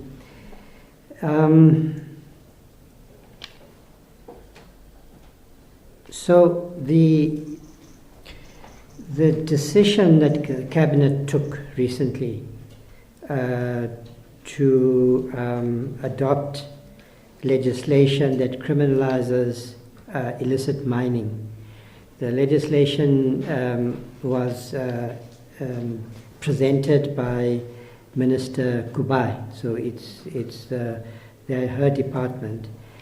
Of course, it would have been discussed in the criminal justice cluster. It's an extremely important legislative response to the problem of illegal mining. That was a gap in the law. It's now being addressed. I'm anxious for that legislation, passage of that legislation to be expedited through Parliament. I hope that it's not unduly delayed in the parliamentary process, because this will the passage of this legislation, this particular enactment of illicit mining as a criminal offence, as a specific criminal offence, will assist the police to be more effective. At the moment, we cannot arrest people for illegal mining. So you have to find some other ancillary or collateral crime to affect arrests. So this is an important piece of legislative reform. The issue around 10.111 is an important question. I'm aware of the DA audit. We have been dealing with that matter. General Dimpane will address that issue. Now, on the issues of the anti-gang unit and organized crime, General Mkhwanazi is here. I'm going to ask him to address some specific issues if he feels he needs to. So, what has been our approach to organized crime? We had to strengthen the leadership in SABC to focus around organized crime. General Mkhwanazi has been appointed to chair the Priorities Committee. So step number one, to deal with the issue of leadership. I will shortly be clarifying the issue around the appointment of an appointment to head the DPCI. The DPCI is the main policing structure where we're developing capabilities to strengthen our response to organized crime. I'll be making an announcement on that in the next month or so, I believe. Third, the strengthening of the anti-gang units. That is part of the strategy. Fourthly, the allocation of CARA funds. It's not new, I made the announcement some time ago, of more than R1 billion. Those funds are currently being utilized to strengthen our fight against organized crime. And you've seen how recently, in response to events in Rekha Park, also in response to events in Knysna, how quickly the police were able to identify suspects, collect the necessary evidence so it speaks to stronger investigations, the ability to effect arrests, and to be confident that those arrests will result in prosecutions.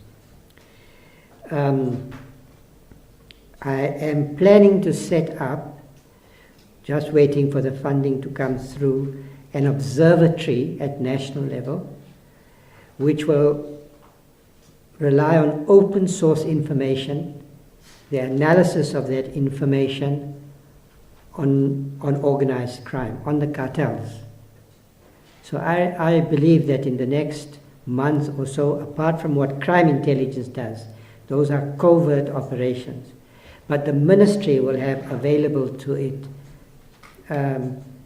good information on the cartels operating in Westbury, for instance, or in any other area. How they financed, who their leadership structures are, and I believe that that's going to strengthen our ability to monitor police action. So, and then of course we took the decision to deploy the SANDF, and we made it very clear from the very beginning, their role was to support the police action, not to substitute police action, and that it is not a long-term intervention or solution. Okay? And I hear a lot of parliamentarians asking questions about Operation Prosper based on the assumption, on wrong assumptions about what the purpose is, what role in our thinking and approach the SANDF deployment plays in the fight against the gangs and so forth. And you've heard from the presentation today that, in fact, I am satisfied. There are weaknesses, yes, but I am satisfied that the deployment of the South African police force by the President was the right decision in the circumstances. It has strengthened our ability to stabilize the position, to put the gangs on the defensive, but in an environment where the gangs are fighting each other, the killings have continued. So our work is cut out for ourselves. We're not at the end of this matter. So my response to the question about gang violence is to reflect on the steps that have been taken. We have a responsible government. We are acting to try and bring the gang violence under control, and these are the steps that we've taken. I've also made the point also in my opening remarks, because I think there are some framings of the gang violence issue which are wrong. They're wrong in the sense that they create the impression that the problem of gang violence is a recent phenomenon, that SAPS is not succeeding. The gangs are over 100 years old, particularly in the Western Cape. They have deep roots. And long term, we have to address the development challenges of those communities. If young people don't have hope and opportunity, they will be recruited by the gangs. If we don't create alternative avenues for economic activity, the gangs will fill the gap. Talk to people in those communities. I think even those who are victims of the gang violence understand that the gangs in Rekha Park, they provide food parcels to families that are hungry. They've been providing, in effect, employment. So I think that the national discussion about dealing with gang violence must change. It must hold the police accountable. It must hold me accountable for what I do as the minister, But I think we must also have a deep and honest conversation about what the root causes are of the gang violence and what is needed to address, to long-term, to change in reality what the people in Mfuleni and Nyanga and Mitchell's Plain and Reiger Park are actually experiencing.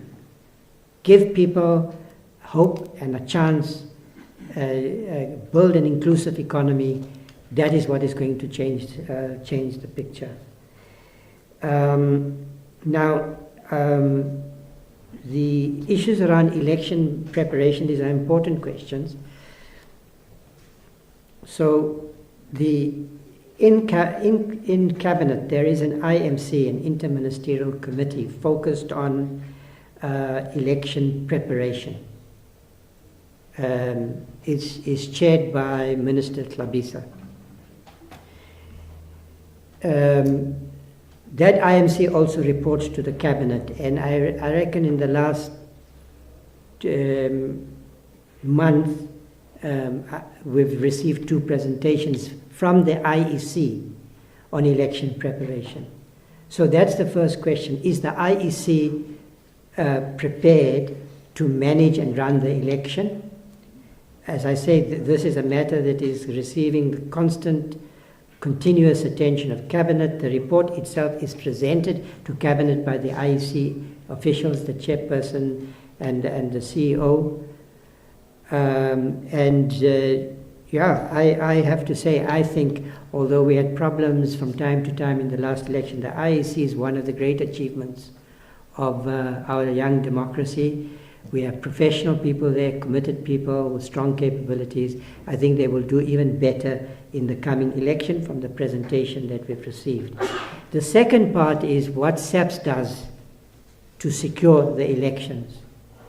Now, I want to say, look at what the South African Police Service has been able to achieve in managing large events, whether it's the SADC event or the ability of the South African Police Service, or what happened on June the 30th. This tells you that we are dealing with a functioning organization that has the ability to secure an area, to secure an event, and to make sure that it is able to secure an election, it is able to secure an important event that's important for the way the country projects itself internally and externally. So I would say, from the presentation that I've received, I think issues around election preparation, including the security of the election, are receiving continuous, high-level, responsible attention by the government as a whole. And the police service, General Musigiri sits in the net joints, which deals with these matters. At the appropriate time, there will be engagement publicly on the level of police preparation. But from where I'm standing, I have a lot of confidence in their ability. I know what they're doing. I understand the level of preparation. I don't think I have any concerns. The public shouldn't have any concerns about the fact, our ability to ensure that we will have a peaceful and fair election, local government election at the end of the year. Now, the Madlanga Commission, finally. The Madlanga Commission, what is under consideration of the Madlanga Commission and what we've presented should also be separated out. What we're presenting here today are the statistical patterns of crime in the country for the last quarter, and also the police action that has been taken at station level and operationally through Operation Chanel and so forth over the last quarter. And you can assess that, whether how well we're doing, and how not well. Okay? What is under consideration in the Madlanga Commission shows the extent to which not only the police service, but the criminal justice system requires a reset, structural and systemic reform, which inherently is a long-term matter. The medium to long-term matter, the National Commissioner, General Dimpane, did speak to these questions about professionalism, the rule of law, integrity of leadership, reform of the supply chain system within SABC, strengthening criminal intelligence, dealing with infrastructure more effectively, modernizing service delivery at station level, and so forth. Those are questions that are already receiving attention, and I would say when the Madlanga Commission reports at the end of the year, it's going to give the reform agenda, the reset agenda, real impetus, because the public will now understand the recommendations following, an in-depth process of inquiry that the Commission is following, will understand exactly what needs to be done. But in the department, we're not waiting for 6 months we know that supply chain needs attention, and the National Commissioner Dimpane has already taken reform steps. I will be setting up a panel, a governance panel, in the next month or so.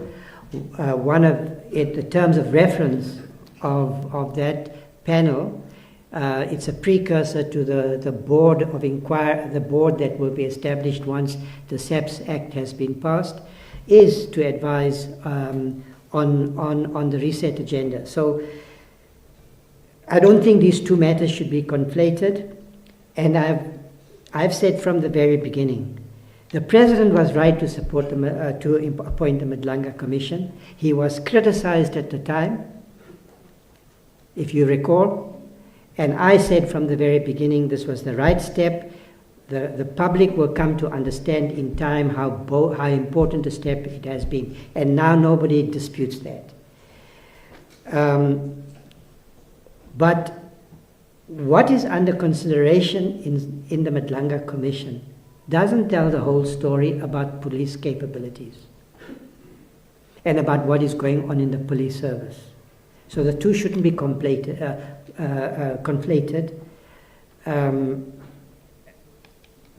It is my honest assessment of the police service, because I have now served in this capacity for a year, that we have a police service in this country. We have 180,000 police officers who are doing their work. We have police stations across the country. In many cases, they're not properly maintained. In some cases, they are now not able to provide comprehensive services to communities as they've expanded.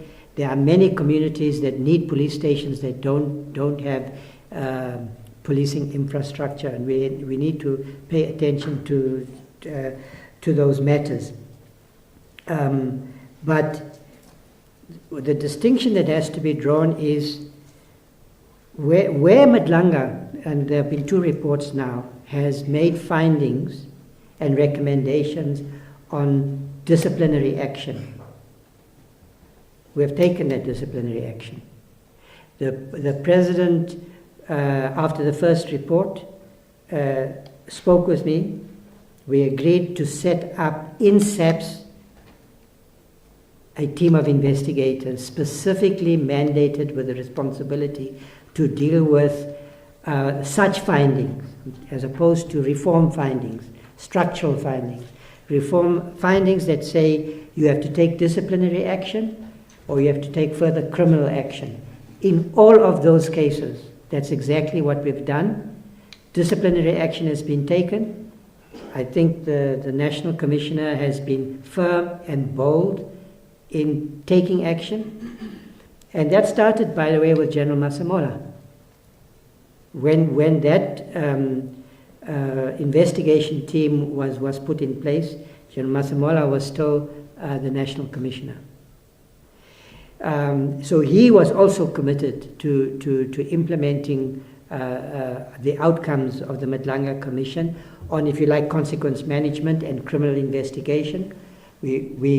Secondly, I know I'm being a bit repetitive, we are waiting for the Madlanga Commission to report finally on what reform agenda it's going to be proposing, but we're not waiting for the Madlanga Commission to start implementing reforms that we believe are necessary, arising inter alia out of what is being demonstrated before our people, before the Madlanga Commission, and so we are already acting, and that's what we mean by the reset agenda.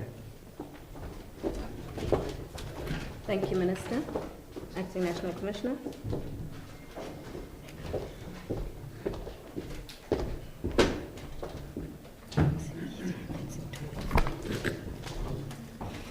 Thank you, Program Director. There was a question, if I heard it correctly, was what is contributing to the decline in the murder rate? Of course, we are happy with the decline in murder rate, but we can never be happy when over 5,000 people were killed in 90 days. Of course, we could attribute this decline to our intensified operations, intelligence operations, and the confiscation of firearms. There's one slide when General Skukuni was presenting where we showed the weapon of choice. What is these weapons that are being utilized to commit this murder? And when you look at that, you find that firearms are the weapon of choice. So our interventions are focused on removing these firearms from society because they are the ones that are causing problems for us. And we are continuing to analyze and to ensure that we strengthen our murder and robbery units as well as interventions in provinces in this particular regard. We also looked at alcohol and its impact in terms of issues surrounding contact crimes, which sometimes results in terms of murder. For Q1, we were troubled by multiple murders. There's a slide that showed 13 people murdered in relation to issues of illegal mining, tavern shootings, and so forth and so on. So while we note and welcome the decline, the work still needs to continue. We need to strengthen our resolve and our initiatives to ensure that we maintain and sustain that is working and strengthen our efforts in this particular regard.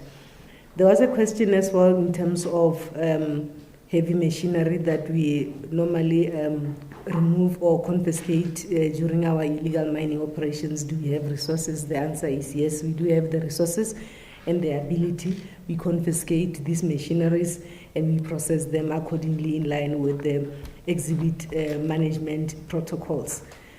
The issue of 10-111s and calls that goes unanswered, it's an issue that can never be acceptable. We spoke about professionalism. Professionalism is not only related to senior managers. Professionalism is related to every single police officer, be it at the CSC, be it at the 10-111 center.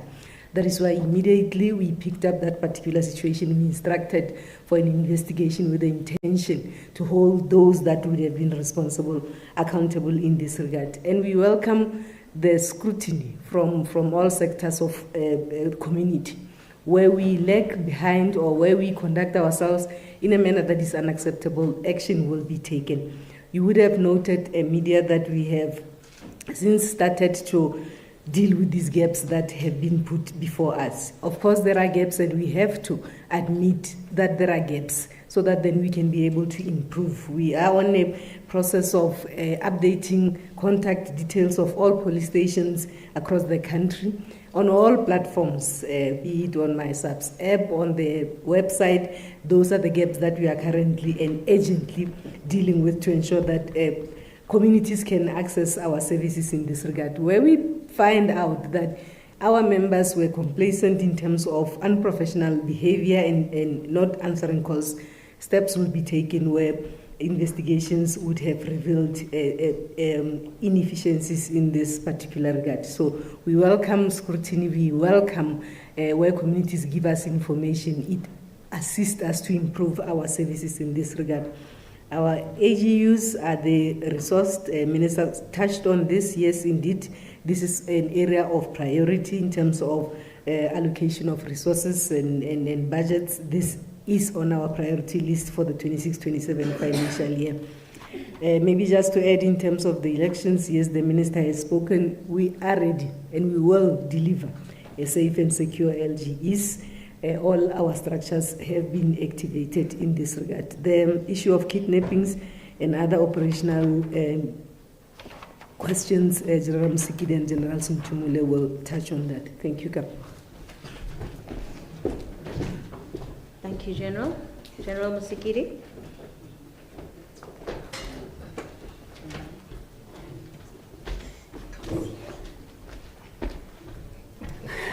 Thank you very much,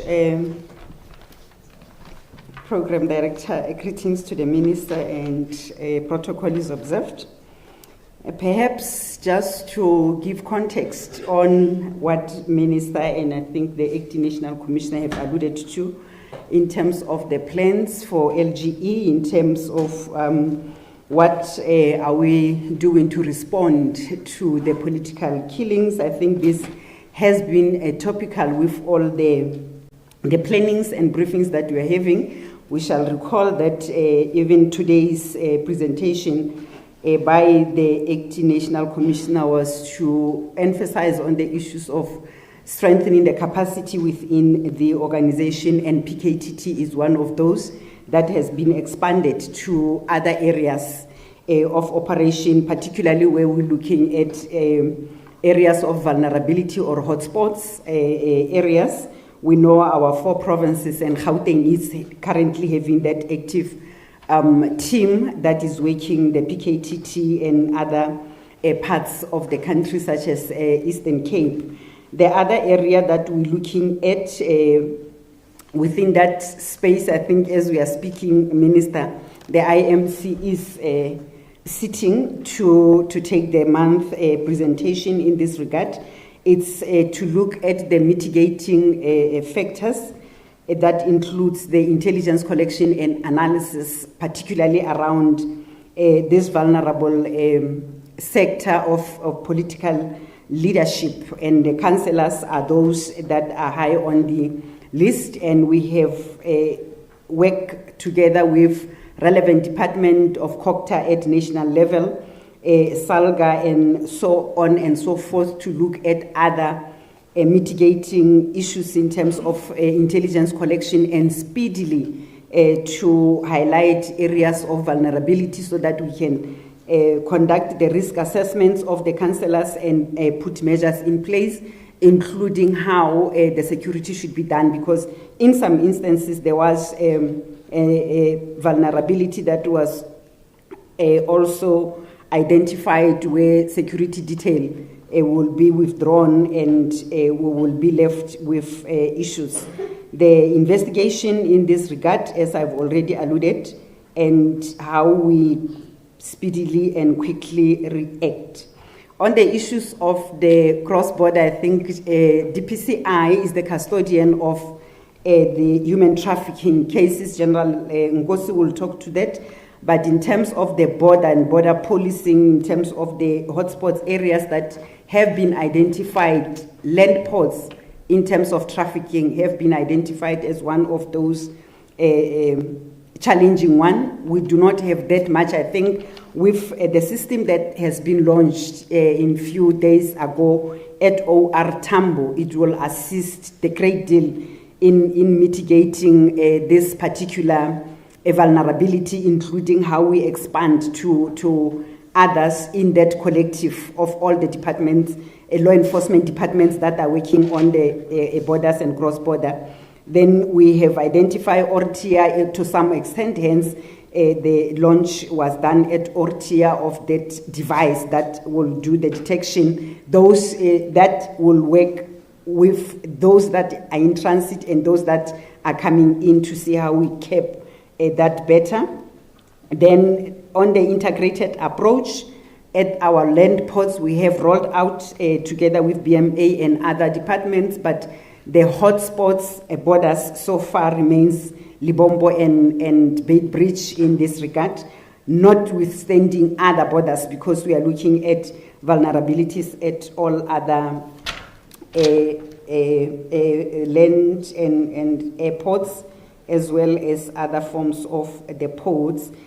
Lastly, from my side, I think the Acting National Commissioner also touched on the issues, but I think the question was very specific on the issues of the heavy machinery and whether the budget is sufficient to do so. We partner all the time. We make sure that we do have relevant partners that will work with us in assisting us in removing heavy machinery and the storage thereof. There are those that have been identified, and the question that will follow that came previously is that this yellow fleet, as we'll refer to, will then be taken by those partners that are working with law enforcement that are rivalries to those that we are taking. If the equipment is confiscated, it cannot be used by anyone. So I want to reiterate and confirm that it is not correct, it's not true. They are not going to be used until the proper disposal of those in terms of exhibit management happens. So we're trying to augment and supplement the SABS movement of this yellow fleet together with our partners where we fell short. During Operation Valumkoti, we have set aside, the National Commissioner set aside a particular budget out of that, and we requested the deviation from the initial so that we can be able to transport and move those yellow fleet. Thank you, Minister. Thank you. We'll now have General Sintimule, and she will be followed by Lieutenant General Nkosi.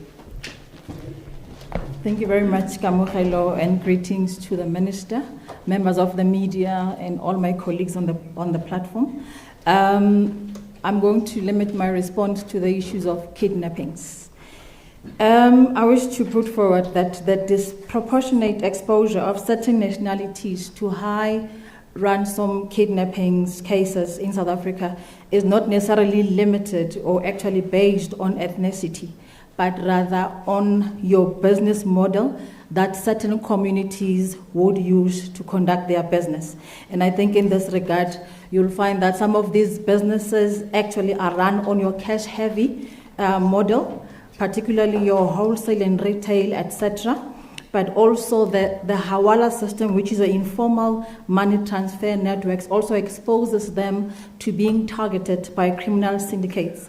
We also have noted the increase in your cross-border criminal syndicates targeting these nationalities. And in this regard, we are working with our counterparts in the region, particularly through our trilateral planning cell, where we are joint targeting and investigating these syndicates with the intent to neutralize them. We also have a very focused response where we are employing multidimensional anti-kidnapping teams, and these are spread across the country. These are also working together with the affected communities as well as families who also are very instrumental in either us recovering the kidnapped victim, but also where possible we utilize the issue of facilitating of your kidnapping or your ransom payment. Thank you.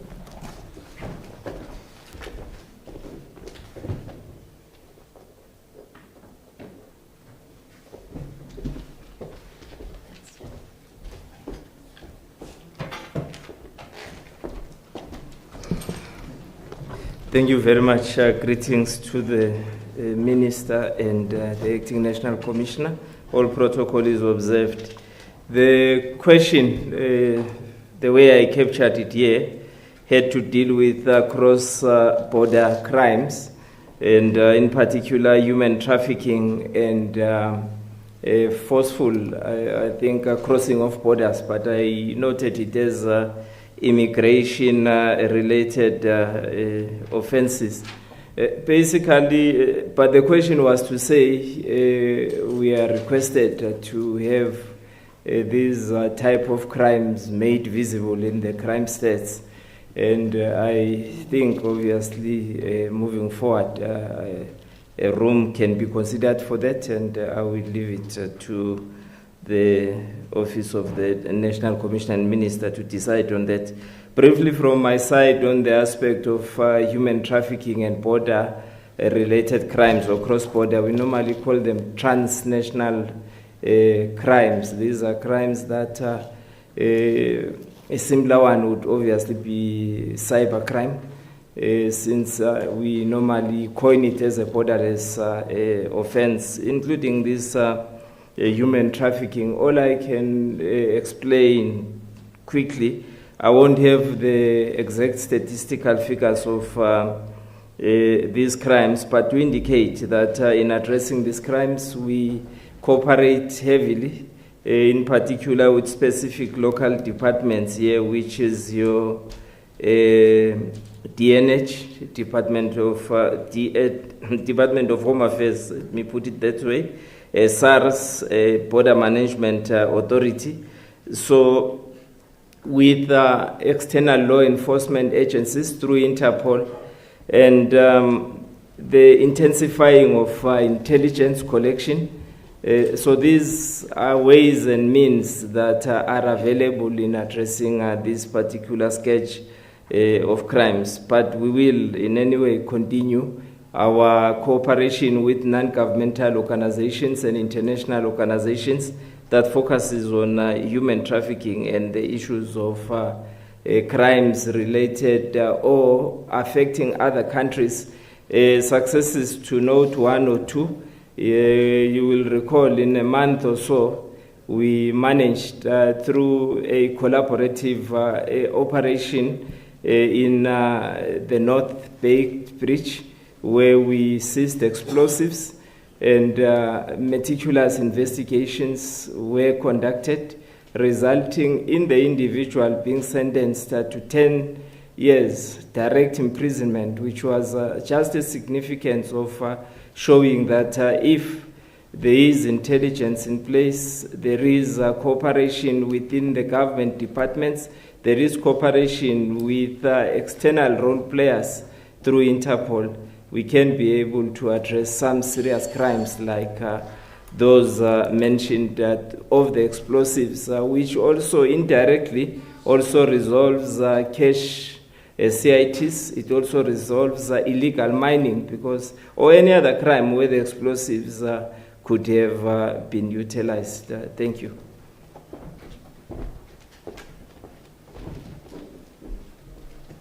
Thank you very much, General.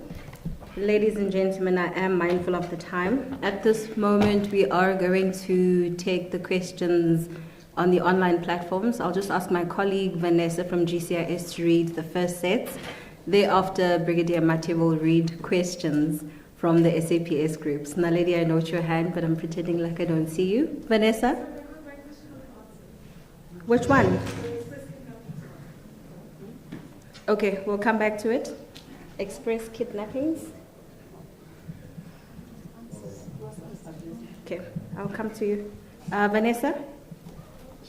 Paul Boshielo from Bloomberg. While there has been a welcome reduction in the murder rate, the attempted murder rate has risen sharply. Usually, these two categories track each other. Could the Commissioner please explain that? Demoso Mokwena from Now and SA. Tourism figures are down 2.8% between the months May and June. This can be directly linked to the violence we saw from vigilante groups March and March and Action SA. This is a good case for economic sabotage. President Cyril Ramaphosa said the instigators are under investigation. How far along are these investigations? Will the SAPS be issuing warrants to seize devices as seen in the Matanga Commission for forensic analysis to weed out the funders of these vigilante groups and all their co-conspirators who instigated in real life as well as online the spread of fake news that fueled this Afrophobia? Operation Tudula members have been assaulting and hounding Chidima and those around the outside of the courts. Why is the SAPS not arresting these vigilantes especially in a province where people have been murdered outside and inside its courts? Can we be assured that the SAPS will deal heavily with these vigilantes? That's from GCIS platforms. Brigadier Mathale.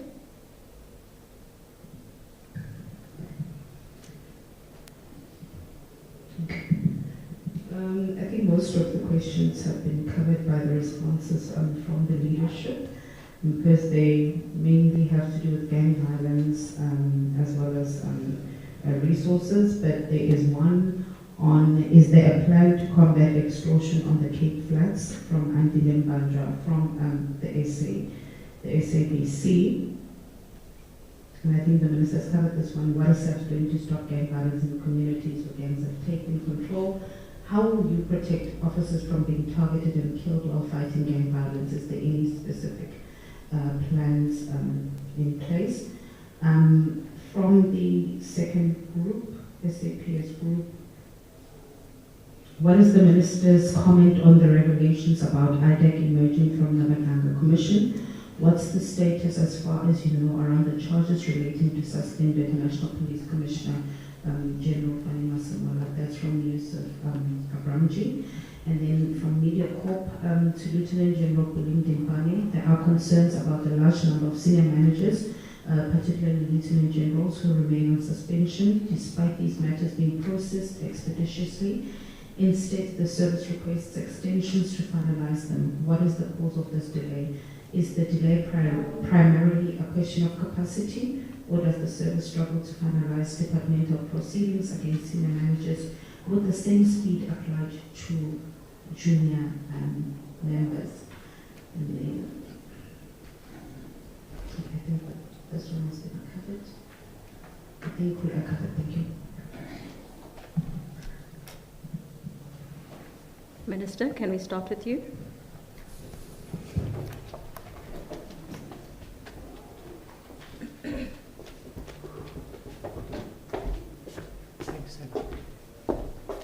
Thank you, Carmel.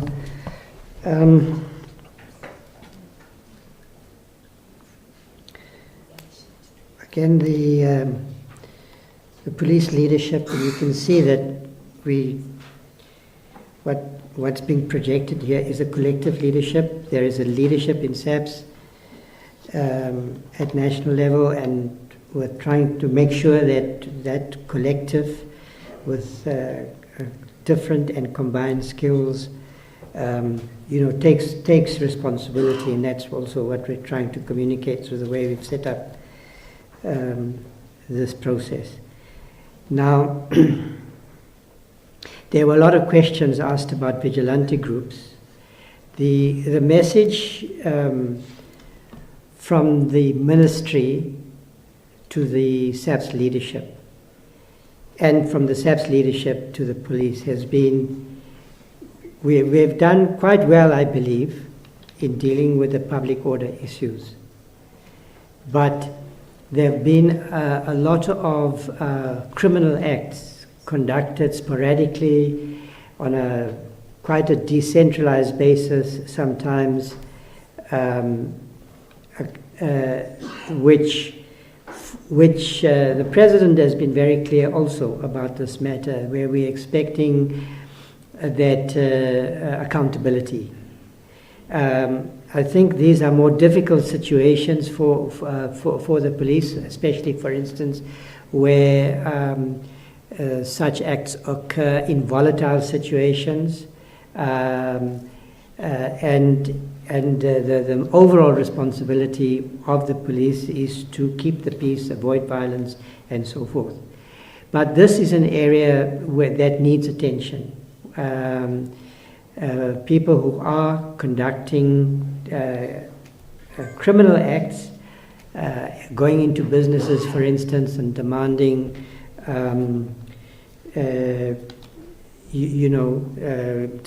demanding, in effect, taking over policing functions, law enforcement functions, or the functions of the public service, demanding information about whether the employees, for instance, are are in the country legally or not. That's the responsibility of the Labour Department. So I want to emphasize again that we uphold the constitutional right to assemble and to protest peacefully and unarmed.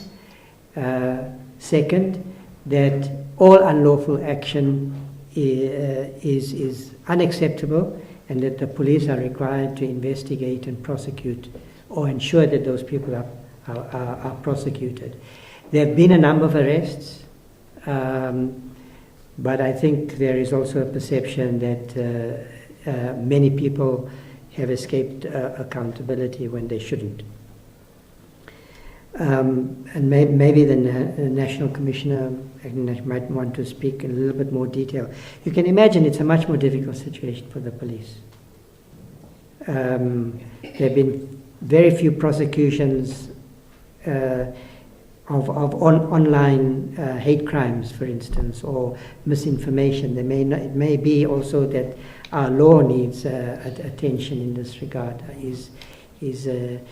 And it strains police resources, but it's certainly an area that needs attention. A lot of governments across the continent have been raising this matter with us. The Human Rights Commission has written to me.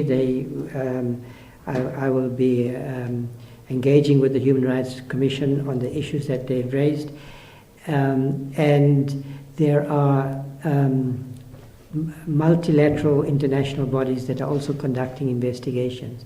And we're going to have to account for the action that has been taken or not taken to deal with vigilante violence.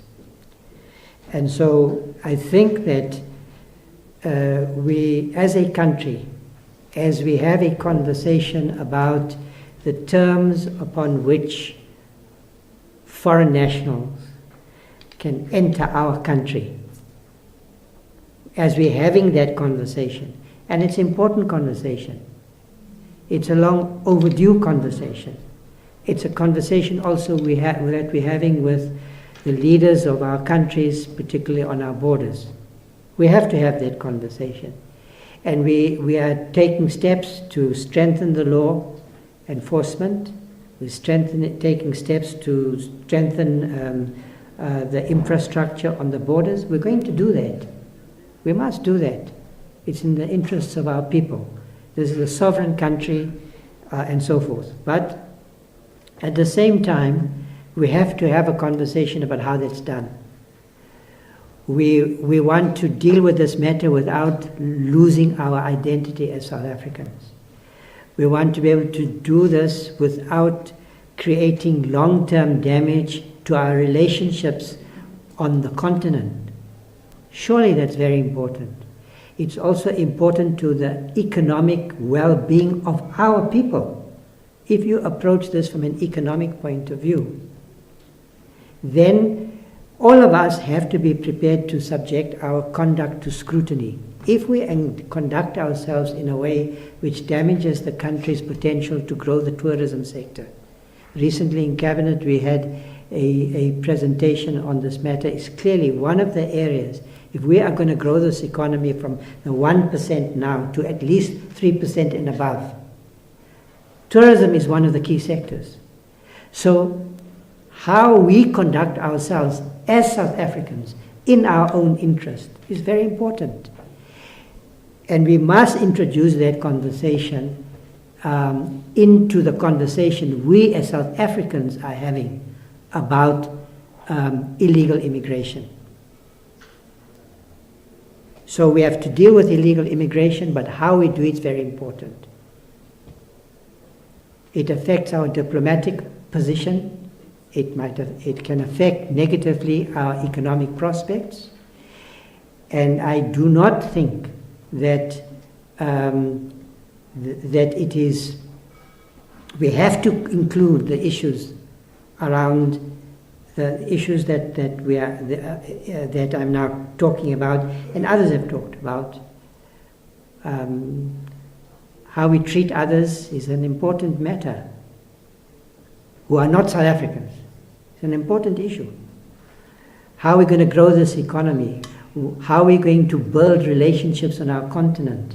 It matters how we are perceived, How people in Botswana perceive us is very important.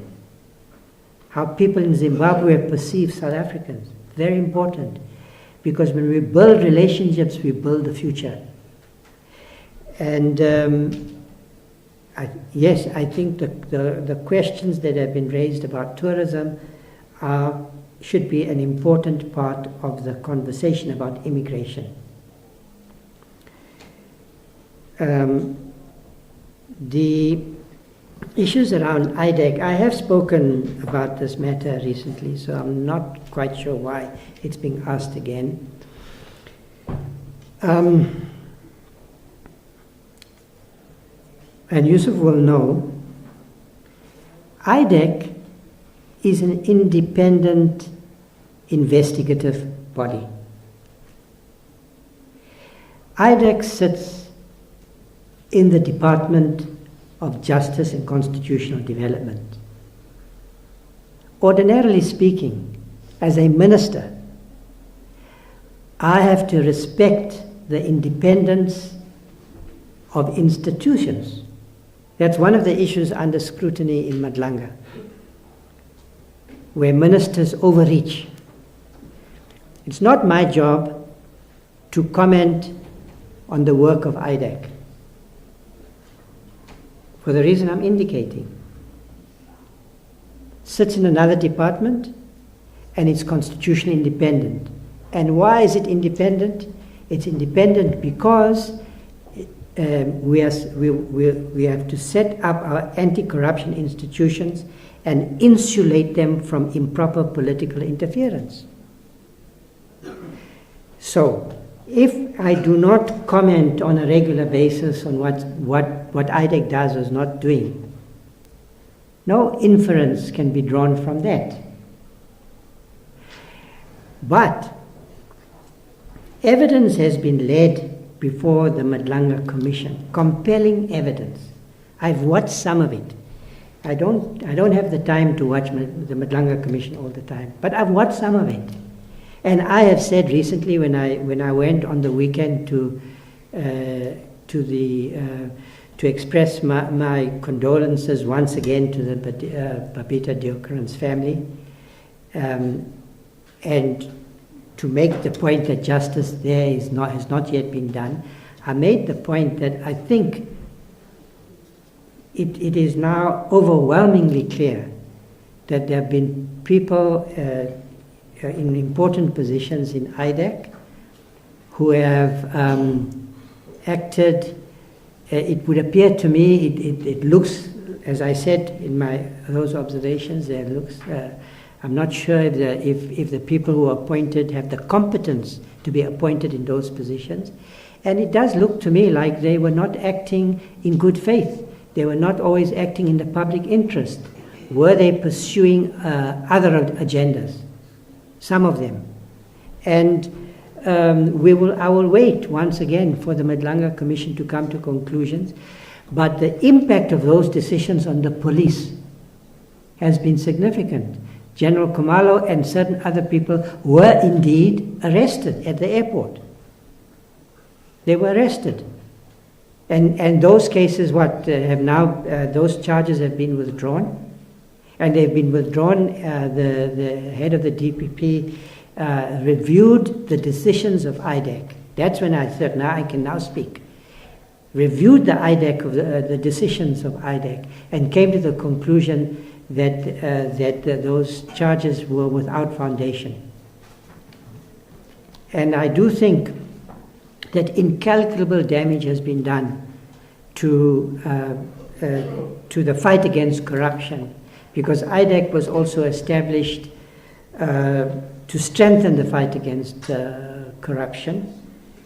And so I am angry about that. I said I'm livid. And now we're going to have to rebuild IDEC. And once we start that process, it's not for the Minister of Police to comment on what IDEC is doing, because we've learned that that's not what a Minister of the Police should be doing. But in this case, I thought I had to speak out. Thank you.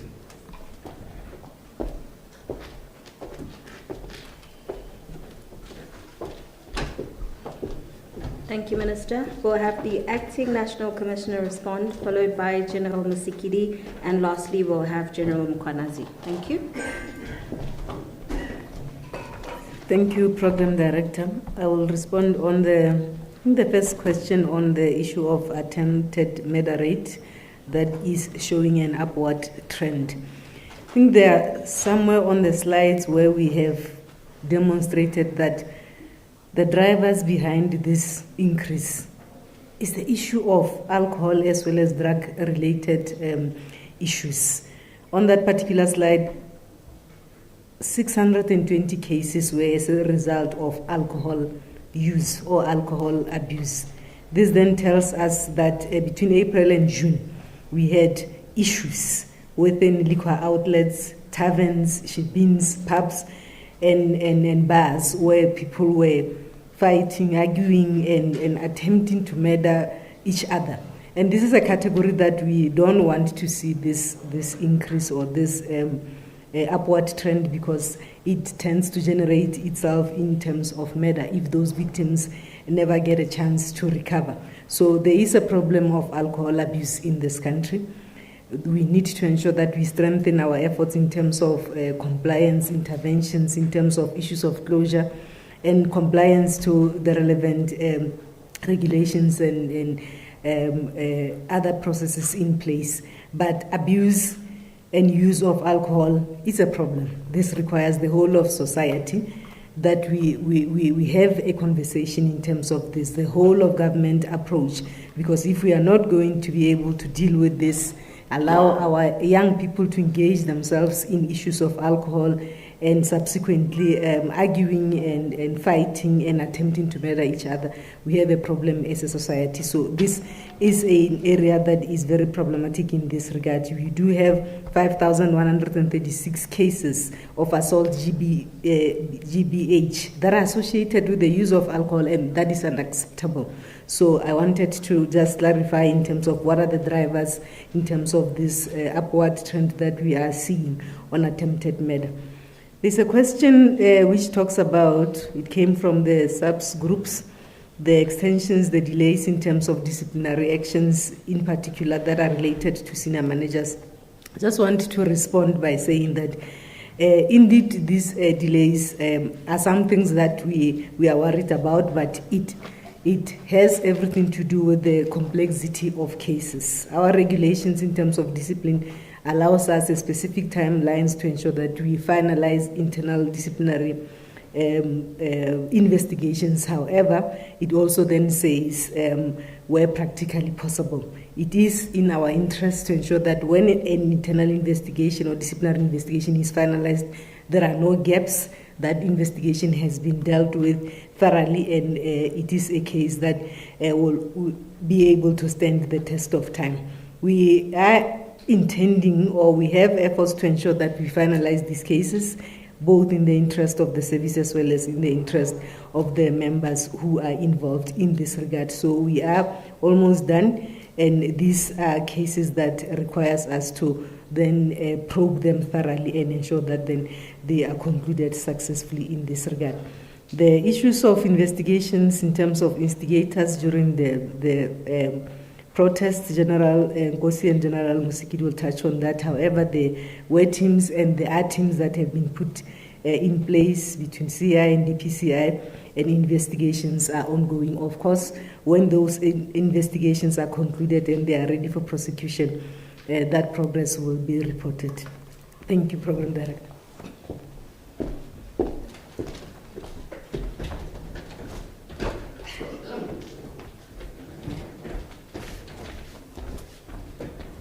I was tempted to say I am sufficiently covered, that there is a working group that is working on all cases. So far, Minister, we will present to the IMC on migration on the number of cases. I think out of 253, we still have 107 cases that are court going.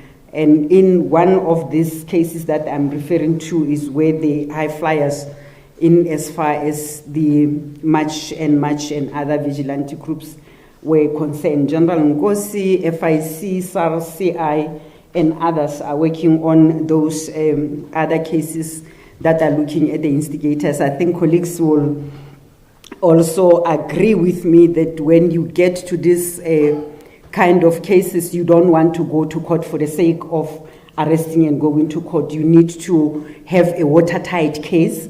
Hence, it's looking at all angles, including the cybercrime.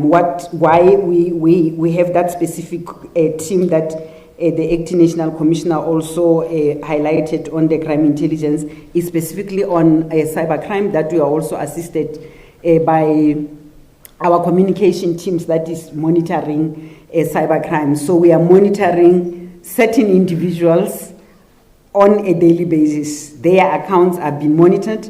When correct information and enough or sufficient information have been collected to go to court, I think we will then talk to that issue. It's just we need to make a proper collection. I don't know if we have a scientific assessment or analysis that will indicate, as it was put, I think it's Temuso Mokwena, that the decline in tourism stats in May and June is as a result of March and March, because operations have been in. We did receive positive feedbacks in so far as the policing of these marches are concerned, and we are continuously doing so. And just to emphasize that when we do this operation, they become a multifaceted. We look at all other areas and other departments in this regard, and the Department of Tourism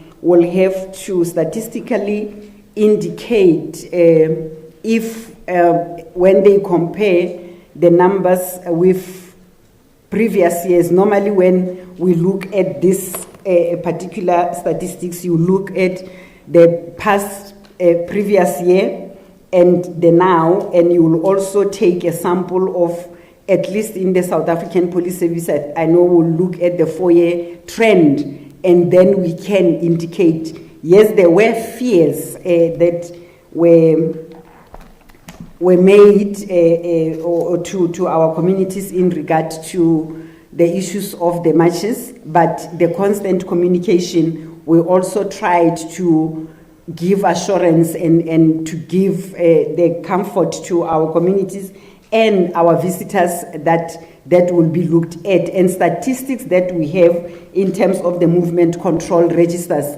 will prove otherwise. So I do not want to say that Mukwena or Memukwena statistics that tourism have declined because of this is correct or not correct, and it will not be looked at as the police only matter, because it is a collaboration. We work with other departments as well to make sure that other areas are not affected in this regard. I think when we look at the State Minister of the Land Ports, we had African migrants coming more than those that left the country.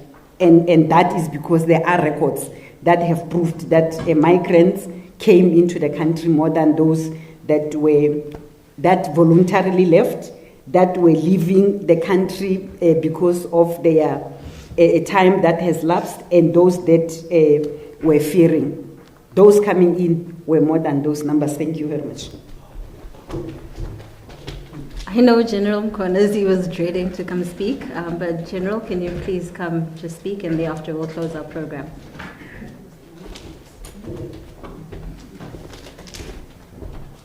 Thank you so much, and greetings to the Minister and the senior leadership. Minister has been seated for 3 hours, so I think this might need to be coming to an end now, this briefing. So in short from me, I think what we just need to answer is about the work that we are doing on organized crime. The Acting Minister has already spoken a lot about it. There's nothing much to repeat on. Perhaps what I can add is the issue of the anti-gang unit. There's a specific budget allocated this year, over 70 million rand, that has been allocated by the Acting National Commission to make sure that we capacitate anti-gang unit. But there is also other resources that are coming from the CARA Fund that we are going to be deploying to support them.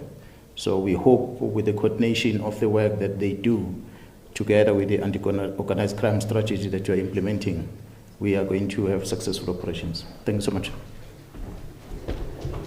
Thank you very much, General. Ladies and gentlemen, we have come to the end of our session. Thank you very much for your attendance and participation. The media briefing is closed. Thank you.